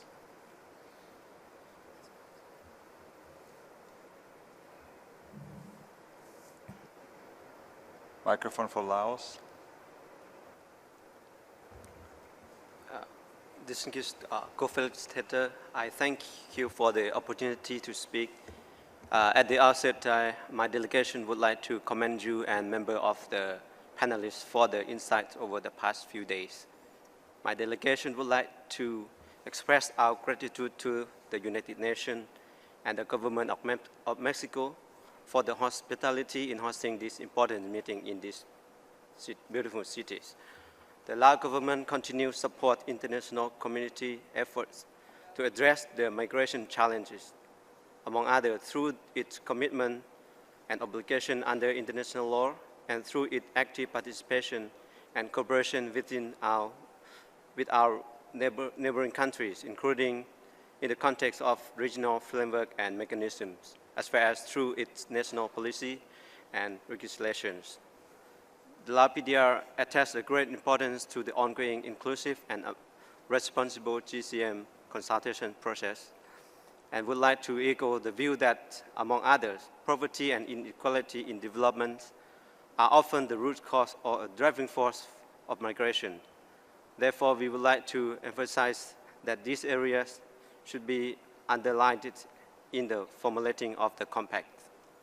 With regard to the follow-up and monitoring mechanisms, we are of the view that it should be the non-binding and governmental-led mechanism with the prioritized objective to share best practice and identify area of cooperation and mean to support member states. Lastly, I would like to wish you the successful meeting. Thank you. Thank you very much. United Kingdom is next. Thank you, Chair. We align ourselves with the statement of the EU. Any follow-up mechanism and implementation mechanism must bear in mind the non-legally binding nature of the compact itself. Nevertheless, the UK believes that the compact should be more than just words on a page and practically support member states to deliver on their commitments in Agenda 2030, particularly SDGs 10.7 and 8.7. This support can take several forms, but should include the better use of evidence of data, spreading innovation and knowledge of what works globally. The IOM possesses a range of policy and programming expertise that can help in sharing best practice and delivering projects on the ground, and there are many advantages to IOM taking a leadership role in supporting member states to work towards achieving the relevant SDGs. But migration covers too much ground for one agency to be able to take this on. The compact should set out what a coherent response at the global, regional, national levels looks like. The expertise of all relevant bodies should be drawn upon in a coordinated and appropriate manner. The Global Forum on Migration and Development should continue as an extremely useful, informal and government-led forum, enabling the exchange of new ideas, innovation, with regards to migration. Any follow-up to the compact, we believe, must be light touch and avoid any new structures, as many have said. It should be aligned within the existing mechanisms that are already charged to assess progress towards the achievement of the migration-related commitments in the 2030 Agenda, such as the High-Level Political Forum on Sustainable Development or the UNGA High-Level Dialogue on International Migration and Development. This would provide the necessary oversight for reviewing progress and regular reporting and avoids the need for technical evaluation of progress. We agree that any follow-up must be member state driven with adequate opportunities for civil society to feed into the process. And finally, whilst we agree that there may be a need for development assistance for capacity building to support states to meet migration objectives, we do not support the compact having a dedicated financial facility. Thank you, Chair. Thank you very much. France is next. Merci. La France, évidemment, s'associe pleinement à ce qui a été dit par le représentant de l'Union européenne. Je voudrais me limiter à 3 observations. Quand on parle de mécanisme de suivi, il faut partir de ce que l'on attend du pacte, c'est-à-dire un programme d'action concrète sur une base volontaire, c'est-à-dire un ensemble de boîtes à outils fondées sur des bonnes pratiques que l'on souhaite voir s'étendre à l'ensemble de la planète. Il faut aussi, nous semble-t-il, garder la possibilité d'approches différenciées et phasées pour laisser le temps aux États de les réaliser. Tout le monde ne peut pas aller à la même vitesse. Et aussi la possibilité de mentionner certains aspects qui ne sont pas consensuels et qui peuvent faire l'objet de dialogues ultérieurs. Un mécanisme de suivi doit répondre à l'approche pluridisciplinaire du pacte. On a vu qu'il touchait énormément de domaines. Ça ne se limite pas au développement, même de façon large. Il y a les droits de l'homme, il y a des questions de sécurité, je pense à la lutte contre les réseaux criminels. Il y a là matière et compétences de beaucoup d'organisations qui touchent non seulement aux migrations et au développement, je pense aussi à l'OIT. Il faut donc adapter le mécanisme de suivi à ce caractère pluridisciplinaire et ne pas créer de nouvelles structures lourdes et coûteuses. Il faut s'appuyer sur les mécanismes existants qui sont déjà assez nombreux. Nous soutenons enfin l'OIM, son rôle clé, son expertise. C'est une organisation, comme l'a expliqué son directeur général, qui fait preuve d'indépendance, de flexibilité, qui a des capacités opérationnelles, une expertise à la fois de terrain et stratégique.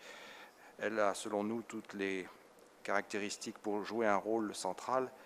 Et enfin, dernière mention, je voudrais soulever quand même un point d'attention à l'idée de créer des mécanismes financiers qui ne seraient pas réalistes et qui risqueraient de dupliquer, voire de concurrencer d'autres organisations, et particulièrement l'OIM, qui ont des tâches extrêmement opérationnelles et pour lesquelles on sait très bien que la question financière se pose régulièrement. Et donc, n'inventons pas un nouveau cadre financier qui resterait largement lettre morte et qui, sinon, se ferait au détriment de choses opérationnelles et qui fonctionnent bien par ailleurs. Merci. Merci beaucoup. Next speaker is the representative of UN Women. UN Women, you have the floor, please.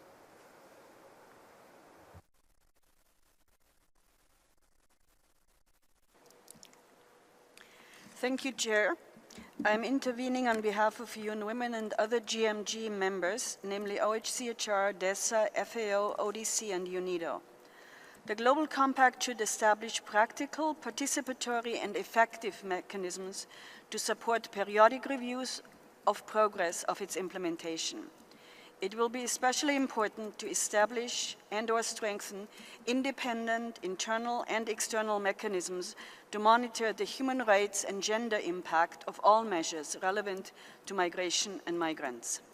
Robust mechanisms to support implementation, follow-up and review under the auspices of the United Nations should include the participation of all relevant stakeholders, including migrants themselves and migrant-led organizations, as well as the range of relevant UN entities. Such mechanisms will require the participation of civil society, parliaments, national human rights institutions and international human rights mechanisms, national gender equality mechanisms, the private sector and other actors. This would also imply tapping into existing intergovernmental bodies of the United Nations. In the General Assembly, that could be the periodic high-level dialogue on international migration and development. The high-level political forum could review migration and related issues, in particular SDGs 8 and 10. More technical reviews could take place within the ECOSOC system, for example, through its functional commissions. The linkages between the Global Compact and the 2030 Agenda must be harnessed to build synergies and promote innovative solutions. A whole-of-government, whole-of-society, and whole-of-UN system approach must be a central tenet of the Compact. Success in follow-up will require the strengthening of capacity on human rights-based and gender-responsive policies and practices for all stakeholders, including institutional coordination mechanisms and capacity to collect and analyze and use data disaggregated by sex, age, and migration status. Thank you. Chair, The Global Migration Group stands ready to support you and all member states. Thank you very much. Next speaker is from Bloque Latinoamericano.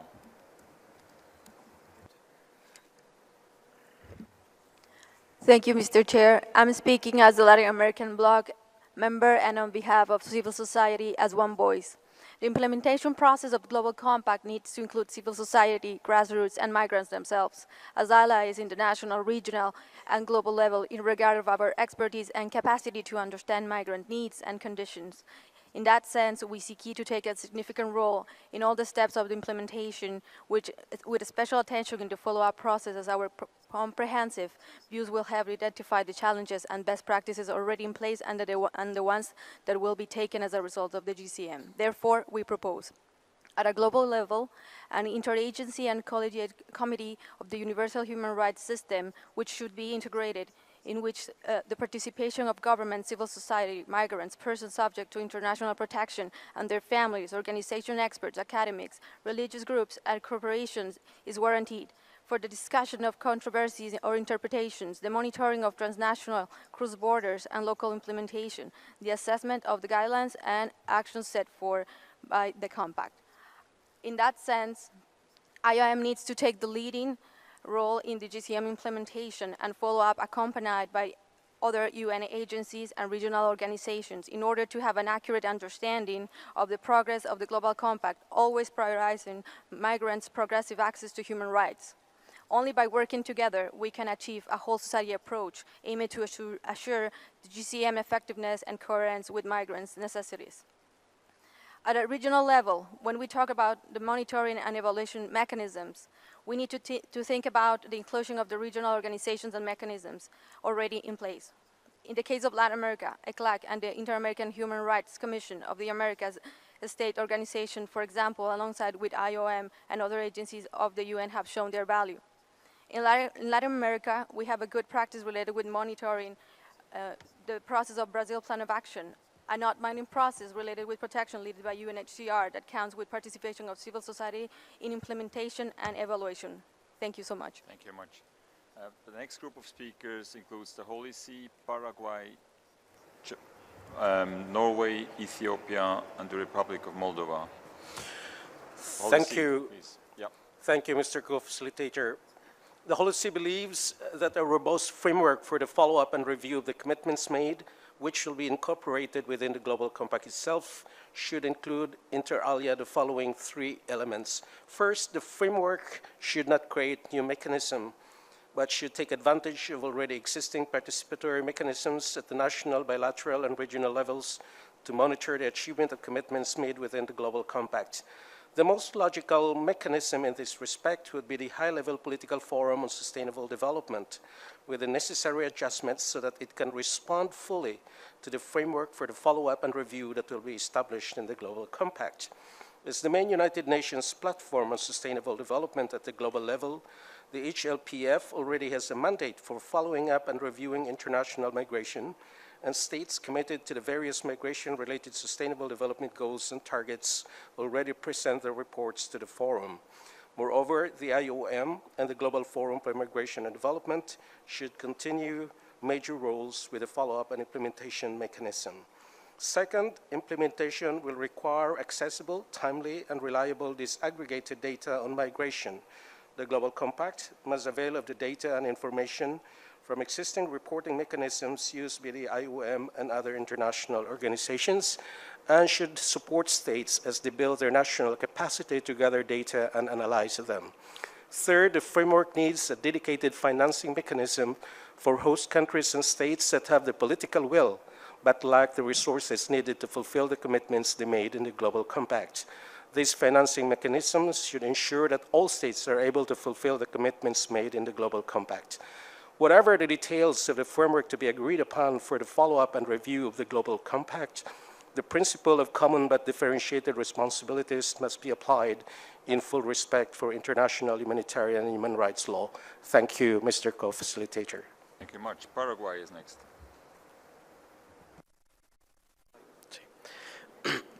Thank you, Mr. President. Agradecemos las presentaciones de los panelistas. Respecto a este tema en particular, quiero enfatizar que para el Paraguay es fundamental que una vez que el Pacto Mundial sea adoptado, los estados tomemos las medidas pertinentes para adecuar nuestras legislaciones y normativas a todos los niveles con las disposiciones y principios del pacto. También coincidimos con los panelistas en cuanto a la importancia del diseño e implementación de planes nacionales y regionales que permitan hacer realidad los acuerdos alcanzados en el Pacto Mundial. Aun cuando el pacto no resulte vinculante, estas acciones serán una muestra clara del compromiso de los estados para lograr una migración segura, ordenada y regular, y subsidiariamente con el cumplimiento de la Agenda 2030. Muchas gracias. Thank you very much. Norway is next. Norway, you have the floor. Thank you, Mr. Co-Facilitator. And also let me thank the panelists for giving us so many good ideas to develop on and think about. Over the last, or since the development of the adoption of the New York Declaration and the various meetings we've had afterwards, we have had quite a few good testimonies of well-functioning regional migration mechanisms. And within all those functioning regional mechanisms, there are so many things to build a global framework around that could end up as our global compact on migration. For Norway, it's important that the end result will be such that it's dynamic enough to reflect a reality that we don't know that's going to be 50, 60, 70 years from now. And I do agree with my Brazilian colleague that we need to make sure that we can have the Marrakesh plus 5 with the Marrakesh plus 10 and reflect the reality of the day or the days and years to come. When it comes to the work that is ahead of you of drafting or getting the zero draft ready for us to look at, it's important for Norway that you also have included some of the follow-up mechanisms that you think as co-facilitators will be the most viable ones, so we can discuss them already in that part of the process. Of course, Norway would also like to echo that what has been said by so many other delegations this morning about the non-duplications, no new structures with financial implications, a non-binding compact. And of course, we would very much like to see the IOM in a very central coordinating role in the follow-up of the result that we are to adopt in close cooperation with relevant UN and other international organizations with migration issues within their mandates. So thank you very much, and I wish you good luck with the work you have ahead. Thank you very much. It's a shared undertaking. Ethiopia is next.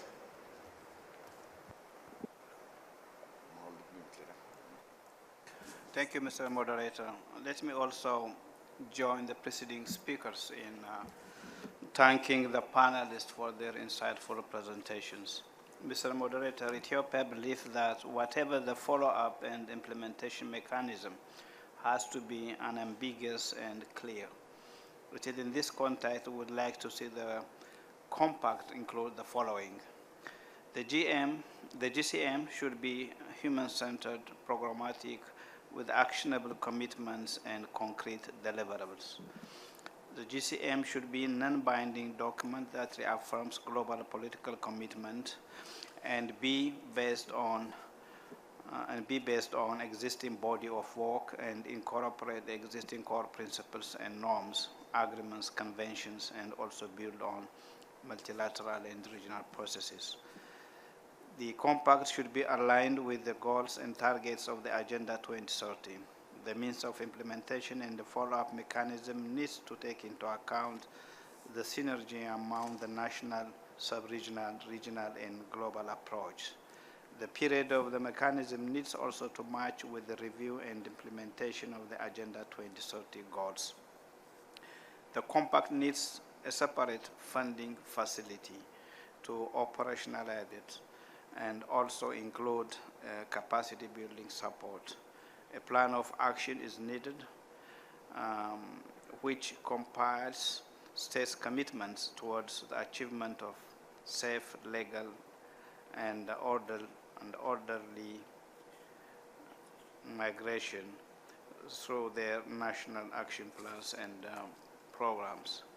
The scaling up of the best practices from forums such as Abu Dhabi Dialogue and the Colombo process be part of the compact. In this regard, we also recommend annual meeting of the RCPs could be used as a platform for sharing best practices and experiences. Regarding the review of the implementation at national level, periodic voluntary national assessment should be also included in the Global Compact. At the global level, Mr. Moderator, IOM as a leading agency on migration needs to continue to play the overseeing role of the implementation of the Compact along with other relevant agencies and organizations. I thank you, Mr. Moderator. Thank you very much. Republic of Moldova is next. Thank you very much, Chair. As we embark on this journey, considering the next phase, we believe it's important to keep visionary, innovative, and never give up on the change we want to see in this world. As we approach today the element of architecture, which is also very timely for Moldova's instrument, European Union, Republic of Moldova's Mobility Partnership, that has been as filter for the migration-related activities and progress in the country since its signature in 2008. Activities in the Mobility Partnership framework went from being focused mainly on the prevention of irregular migration to promoting legal migration and to the present initiatives on the inclusion of migration into the national development policies. Nevertheless, most of the policies and initiatives are currently focused on the mainstreaming of migration's impact to the development of a country. As a pilot country of the mobility initiatives, we are sharing our experience along with good practices and results on its implementation with other countries from Eastern Partnership and the Southern Neighborhood. Next year, we will be celebrating the 10 years of Mobility Partnership implementation. We will upgrade this framework of cooperation following the evaluation exercise, which begins as of February next year.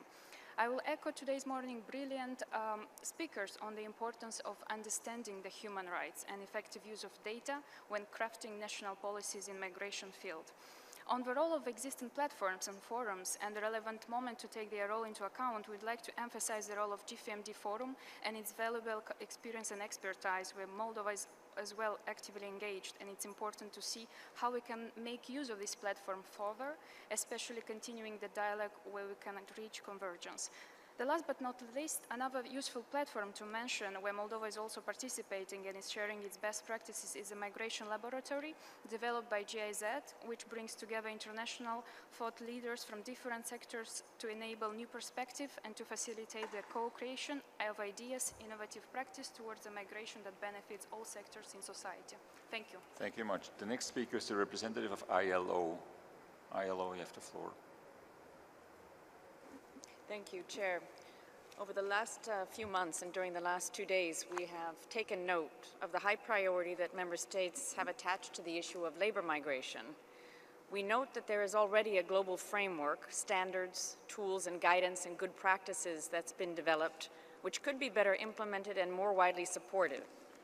We do not need to create new ones, but the Global Compact can recognize these and enhance these through a specific chapter on decent work and labor migration in line with SDG 8.8, and ILO's constituents reinforced this during the International Labour Conference this year. The UN system has the capacity and certainly expertise to help support member states' follow-up and implementation. Existing UN structures are in place and could be utilized globally at HQ level and in the field, including through regional mechanisms and coordination within UN country teams. UN agencies with specialized expertise could be identified to lead efforts to support member states in implementing the thematic areas of the Compact, including through evidence and research building, capacity, policy advice, technical guidance, and building bridges and platforms for sharing good practices. ILO is ready to play its role to support member states implement commitments adopted on decent work and labor migration in cooperation with other organizations. The ILO's tripartite structure and processes promoting social dialogue in implementation of labor migration policies can also serve as a platform for consultations in line with the commitments of the Compact. The structure of the Compact's follow-up should also seek to gain political commitment at the highest levels that translate into interministerial coordination mechanisms and multi-stakeholder consultations, and mainstream migration into national development planning to ensure we truly leave no one behind. Thank you. Thank you very much. The next is the speaker, is the representative of the Council of Global Unions. Thank you, moderator. I'm speaking on behalf of the International Trade Union Confederation and the Council of Global Unions. We wish to address in particular the implementation of the Global Compact in the context of labor migration. We know that work is central to human life, and that when people migrate, most often they migrate seeking work opportunities. So we believe that labor migration needs to be a central element and a central thematic area within the Global Compact. We associate ourselves with all of the speakers who have said that there is no need to create new mechanisms or new institutional arrangements for implementation. What needs to be done is to enhance the coordination of the existing mechanisms. So in this context, we wish to highlight the important area of labor migration and the competency in this regard that is held within the International Labour Organization. And this is very much linked both to decent work and to the Sustainable Development Goals and Goal 8. So we wish to see strong linkages between decent work and sustainable development, and the responsibility to create decent work in all countries of origin and destination, and decent work for all workers and for migrant workers as well. So we wish to uphold some of the important areas in terms of the labor migration process as needing a lot of attention and specific follow-up mechanisms. In particular, the idea of paths to regularization of status of migrant workers, and the area of ethical recruitment. And we do have the ethical recruitment guidelines. We do have the ILO conventions, particularly 97 and 43 and 143 on labor migration. And these, we feel, need to be incorporated so that they uphold the labor rights and the rights of migrant workers. We want to look particularly at freedom of association, which gives agency to and empowerment to migrant workers themselves, as well as their inclusion in the system of tripartite dialogue and consultations, both for workplace issues and for migration policies generally. Thank you very much. Thank you. I have a next block of speakers, and I'm afraid we will have to close the list after that and refer some of the delegations who wanted to speak this morning to the concluding session this afternoon, because I also want to give the opportunity to our panel experts to quickly come back. Under the condition that you will be brief, the next ones are on my speakers list: Thailand, Chile, Japan, Sri Lanka, Cuba, Cameroon, Greece, and Morocco. Please stick to the 2-minute limit. Thailand, you're next. Thank you, Mr. Co-Facilitator. The GCM should become a dynamic and sustained process benefiting everyone. For Thailand, we believe that a follow-up and review mechanism, one that is similar to the voluntary national review for the implementation of the SDGs, may be an option. This review mechanism will facilitate the sharing of experiences, including successes, challenges, and lessons learned, with a view to providing well-targeted assistance in advancing the next phase of implementation of the GCM and multiplying the beneficial relations between migration and development. Thailand has established a national working group on the implementation of Thailand's commitment made at the Leaders Summit for Refugee and Migrants and the preparation leading to the adoption of the GCM and the GCR. This mechanism will continue after the GCM adoption next year in order to support and sustain Thailand's whole of government, whole of society, and whole of partnership efforts for everyone's benefit for a safe, orderly, and regular migration. We also concur with other member states in recognizing IOM's leading role in the field of migration and its role in the follow-up and the implementation of the GCM. Thank you. Thank you very much. Chile is next. Gracias. Durante estos meses y días de trabajo hemos reafirmado nuestra visión de los componentes principales que deberá considerar el Pacto Mundial para una Migración Segura, Ordenada y Regular, que establecerá una visión integral y global de los desafíos de las migraciones y la movilidad humana.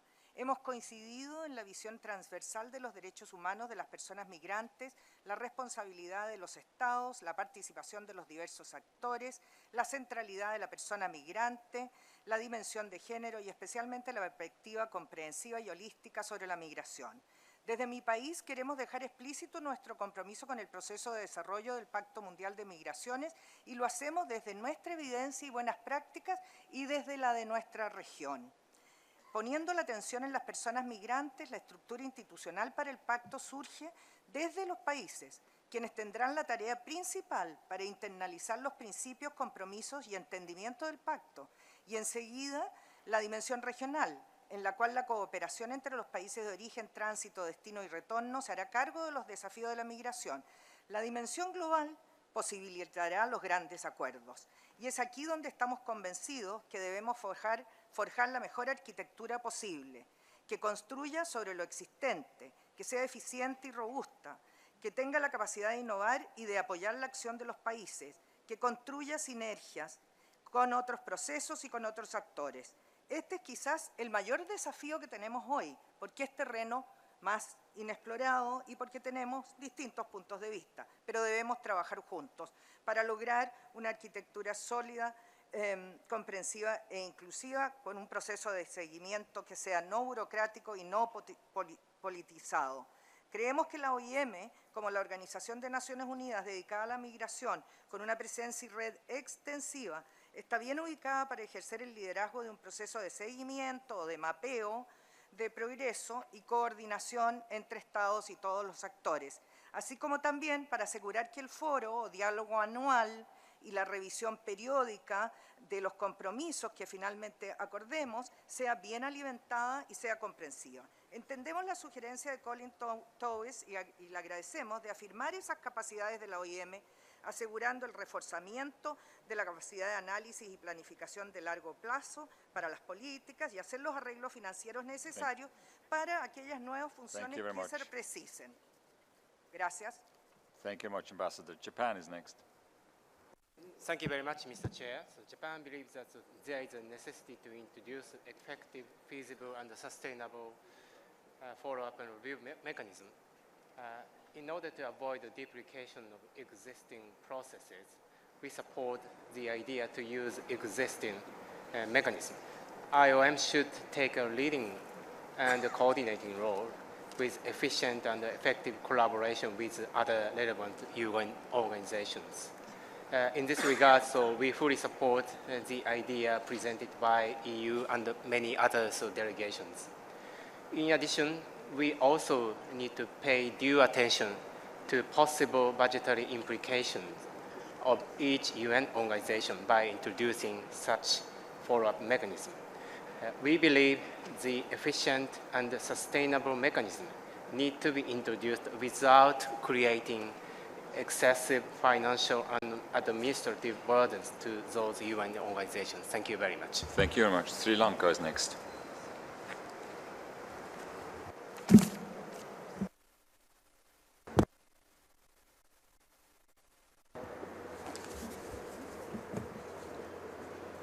Most of the implementation mechanisms at national level are based on the policy guidelines and national action plans.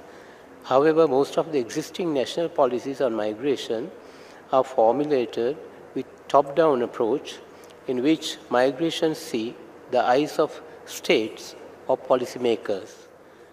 This does not give us a proper picture on real aspirations of migrants, especially how migrants achieve their goals in their real life, failures or successes are not taken into account at this stage. Bottom-up approach or micro-level interpretation and real-life experiences and well-being of migrants in formulation of policies is hence essential. Therefore, GCM may give institutional support for countries through IOM and ILO and other institutions to follow balanced and comprehensive approach in formulation and implementation of their national migration policies. Thank you. Thank you very much. Cuba is next. Muchas gracias. Estamos convencidos que lo más importante es que pueda haber adoptado los compromisos y que se ponga en marcha el proceso de seguimiento. Lo más importante es que cuando comienza a andar ese proceso, precisamente podamos darnos cuenta que adoptando esos compromisos y echándolos a funcionar, la situación de los migrantes comienza a mejorar y que todas estas discusiones que hemos tenido aquí han valido la pena. De lo contrario, sería simplemente una pérdida de tiempo. Estamos confiados en que no deben crearse, o sea, pensamos que no deben crearse nuevas estructuras que además supondrían gastos y procesos que dilatarían la puesta en marcha de los compromisos que adoptaremos el año próximo. Creemos firmemente que la Organización Internacional para las Migraciones debe ser quien lidere este proceso de seguimiento y con la iniciativa y la experiencia que tiene puede contribuir activamente a que esto fluya muy rápido. Pensamos que el proceso de seguimiento igualmente no debe estar desvinculado de las revisiones de la Asamblea General de las Naciones Unidas de la Agenda 2030. Muchas gracias. Thank you much. Cameroon is next. Vous avez la parole. Merci, Monsieur le facilitateur. Le Cameroun voudrait également remercier le pays hôte, le Mexique, pour l'organisation de cette conférence et pour son hospitalité. Au cours de ces derniers mois et grâce aux consultations thématiques et régionales organisées, nous avons appris énormément beaucoup de choses sur les efforts des États et des groupes d'États qui organisent leur coopération sur la migration. S'agissant du suivi et de la mise en œuvre du pacte, nous pensons comme les autres qu'un accent doit être mis sur le suivi et la mise en œuvre au niveau national et régional. Cependant, la migration est multidimensionnelle et transrégionale, et c'est pour cela qu'un mécanisme international mondial est primordial. Pour assurer que le pacte contribue effectivement à corriger les faiblesses constatées, à assumer des migrations sûres et régulières, ma délégation approuve le renforcement de l'OIM comme coordonnateur. L'OIM doit disposer des ressources financières suffisantes pour assumer son mandat. L'OIM, dans le pacte, devra être invité à établir des rapports sur la situation des migrations dans le monde, rapports qui seront présentés à l'Assemblée générale. Le pacte devra également prévoir une conférence d'examen. Monsieur le Président, ma délégation pense qu'il faudrait établir un système d'alerte rapide avec, par exemple, un rôle donné au Haut Commissariat des Nations Unies, au Haut Commissariat pour les droits de l'homme, un rôle, par exemple, aussi au représentant spécial pour les migrations, qui auront la prérogative de surveillance des situations préoccupantes dans le monde, qui auront aussi la prérogative d'attirer l'attention de la communauté internationale sur ce qui mérite une action rapide. Pour conclure, Monsieur le facilitateur, ma délégation voudrait souligner que les principes cardinaux du pacte devront être la coopération et la responsabilité partagée, le respect des droits de l'homme des migrants, principes qui doivent aller de pair avec la clause de souveraineté. Je vous remercie. Merci beaucoup. Greece is next.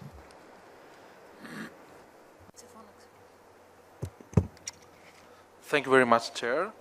Greece aligns with the EU statement and welcomes the discussion on the follow-up and the implementation incentives of the Global Compact towards a coherent institutional architecture. We believe that this compact will further strengthen cooperation among countries of origin, transit, and destination in effectively tackling migration challenges.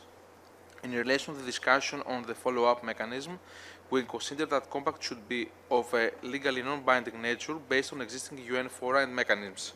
These mechanisms shall not monitor the states, but will map the implementation progress of the compact. In parallel, the follow-up as a state-led process should be efficient, light and responsive, include regional and global aspects, and be accompanied by examples of concrete actions and best practices, reflecting experiences and ensuring flexible voluntary procedures. Concerning governance, and due to its technical nature, it is evident that it requires a certain amount of expertise. We therefore consider that IOM should play a leading role in the following up and review process in close cooperation with and coordination with the relevant UN agencies and bodies while taking consideration the state-led nature of the process. Finally, we would like to stress that we will continue to actively support the process as an important opportunity to strengthen our cooperation in promoting a balanced global approach to migration. Thank you.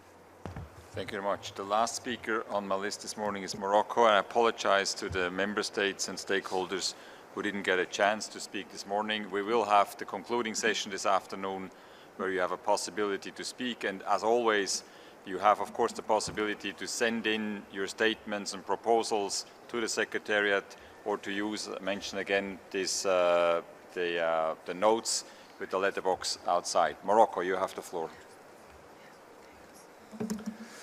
Merci, Monsieur le Président. Le Maroc voudrait appuyer l'intervention de l'Allemagne, notre partenaire dans la coprésidence du GFMD, concernant le rôle de ce forum dans le suivi du pacte. Compte tenu du caractère informel en tant qu'espace d'échange et de débat géré par les États et ouvert aux autres parties prenantes, notamment la société civile et le secteur privé, ce forum pourrait être mis à contribution pour participer au suivi et à l'implémentation du pacte en partageant les bonnes pratiques, en favorisant les partenariats et en engageant les débats et les dialogues sur les progrès réalisés et surtout sur les risques et les difficultés rencontrées pour mettre en œuvre le pacte. Le rôle du GFMD devrait être envisagé en s'assurant de la complémentarité et de la synergie avec les autres parties prenantes dans le suivi, notamment l'OIM. Comme pour l'agenda 2030, le GFMD a pris en charge de contribuer par un rapport annuel pour contribuer et qui est présenté à l'ECOSOC. Pour le suivi du pacte, le GFMD pourrait s'engager de la même manière en produisant un rapport annuel sur la mise en œuvre du pacte. Le GFMD est prêt à répondre à la sollicitation des États en fonction de ses moyens, de ses capacités et de son mandat. Merci, Monsieur le Président. Merci beaucoup à vous. And with this, I would like to come back to our panel experts to not summarize, but maybe answer some of the questions. One easy question was, how are we going to solve all this? But Colleen, you want to go ahead? Sure. A few remarks. Thank you very much, Mr. Chair. Quickly, yes, I agree with the proposal that was made by Brazil, by Mexico, by Norway, that a big review conference take place and that pledges, or that rather, that states already work towards that and that it be one of the outcomes of the Intergovernmental Conference in Morocco, absolutely. The more complicated question, I think we heard from many, is around the regular follow-up and reporting on progress. So what fora, what is the right forum for this? I tend to agree that the creation of a new entity is not the way to go, but let's look into depth into some of the proposals that were made. The HLPF, some of the analysis around that raises questions along the lines of the maturity of a political forum, which is still relatively young, whether it will provide the visibility required for this such an important field. The high-level dialogue, the periodicity of the high-level dialogue, perhaps the HLD should take place more frequently. The IDM, there were some who spoke about the IOM leading, yes, but the follow-up and review taking place within an IOM forum is a separate consideration, and really you should be considering the evolving relationship between IOM and the UN when looking at that proposal. The GFMD, interestingly, I think I heard from everybody, from those who mentioned the GFMD, that it be a complementary forum and possibly with a dedicated strand looking at follow-up and review. On the question of whole of society contributions to the reporting on progress, I absolutely agree. I mentioned some of the instruments that could be used from another field, climate change, where individuals and coalitions can come forward with the progress that they have made. I encourage those who are interested to look at some of the analyses on follow-up mechanisms in other fields, and I can share some information. Finally, coming back to the facility, the point of the facility is not for states necessarily to be the first contributors, but to acknowledge that so many of these areas do require funding, do require financial support. And in fact, this wasn't the purpose of this conversation, but when we look at coalitions of the willing, multi-stakeholder partnerships around actionable commitments that are being taken forward even before the compact is agreed upon in the area of private sponsorship, a continuum of care for children, global partnerships around skills building, the Fair Ethical Recruitment Initiative, all of these require money. And to have the private sector and other partners come on board, we have to start speaking of funding. That should not provoke competition, on competition. Competition within an organization is bad, but competition between an organization and other entities that are required to deliver on the actionable commitments is a good thing, and we should encourage it. Thank you. Thank you, Colin. We'll take that back to New York also for the discussion of the reform of the development system. Colin, please. Thank you.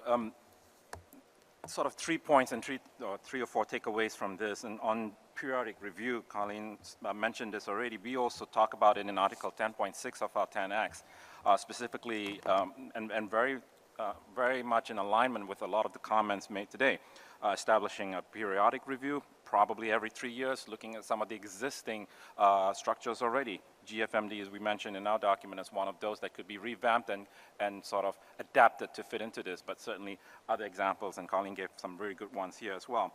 And likewise, secondly, alignment with the HLPF implementation and using that in the review as well. That also is something that we talk about and we often refer to as an opportunity to align, and not just at the global level, but also in sort of regional levels as well. Agreed, no new mechanisms and no new structures, using existing ones, possibly looking at national self-assessments.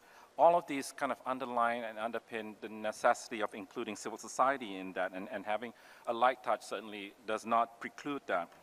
But underlying all of these, I heard a resounding and very strong support for the inclusion of civil society and other stakeholders in the process at all levels. We did talk about this being a very states-led process in the review and implementation, but I never once heard anybody say states only. And I think that's inherently at the national, regional, and global level. And this is certainly a time for a coalition of the willing and co-facilitators and fellow colleagues. I think we all agree, civil society and other stakeholders, we are definitely ready, willing, and able. So we look forward to the implementation. Thank you very much. Thanks to our panel experts again for launching and concluding this segment this morning. I thought it was extremely interesting. I'm also extremely encouraged by how these interventions now become increasingly interactive and constructive. Juan Jose, maybe we should stay in Mexico a little longer than just we can arrange. Seriously, enjoy your lunch, use the lunchtime, continue to use the lunchtime for interaction between the delegations. Special thanks to the speed translators again for their efforts this morning, and we'll see you at 3 p.m. in this room for the concluding session. Thank you very much.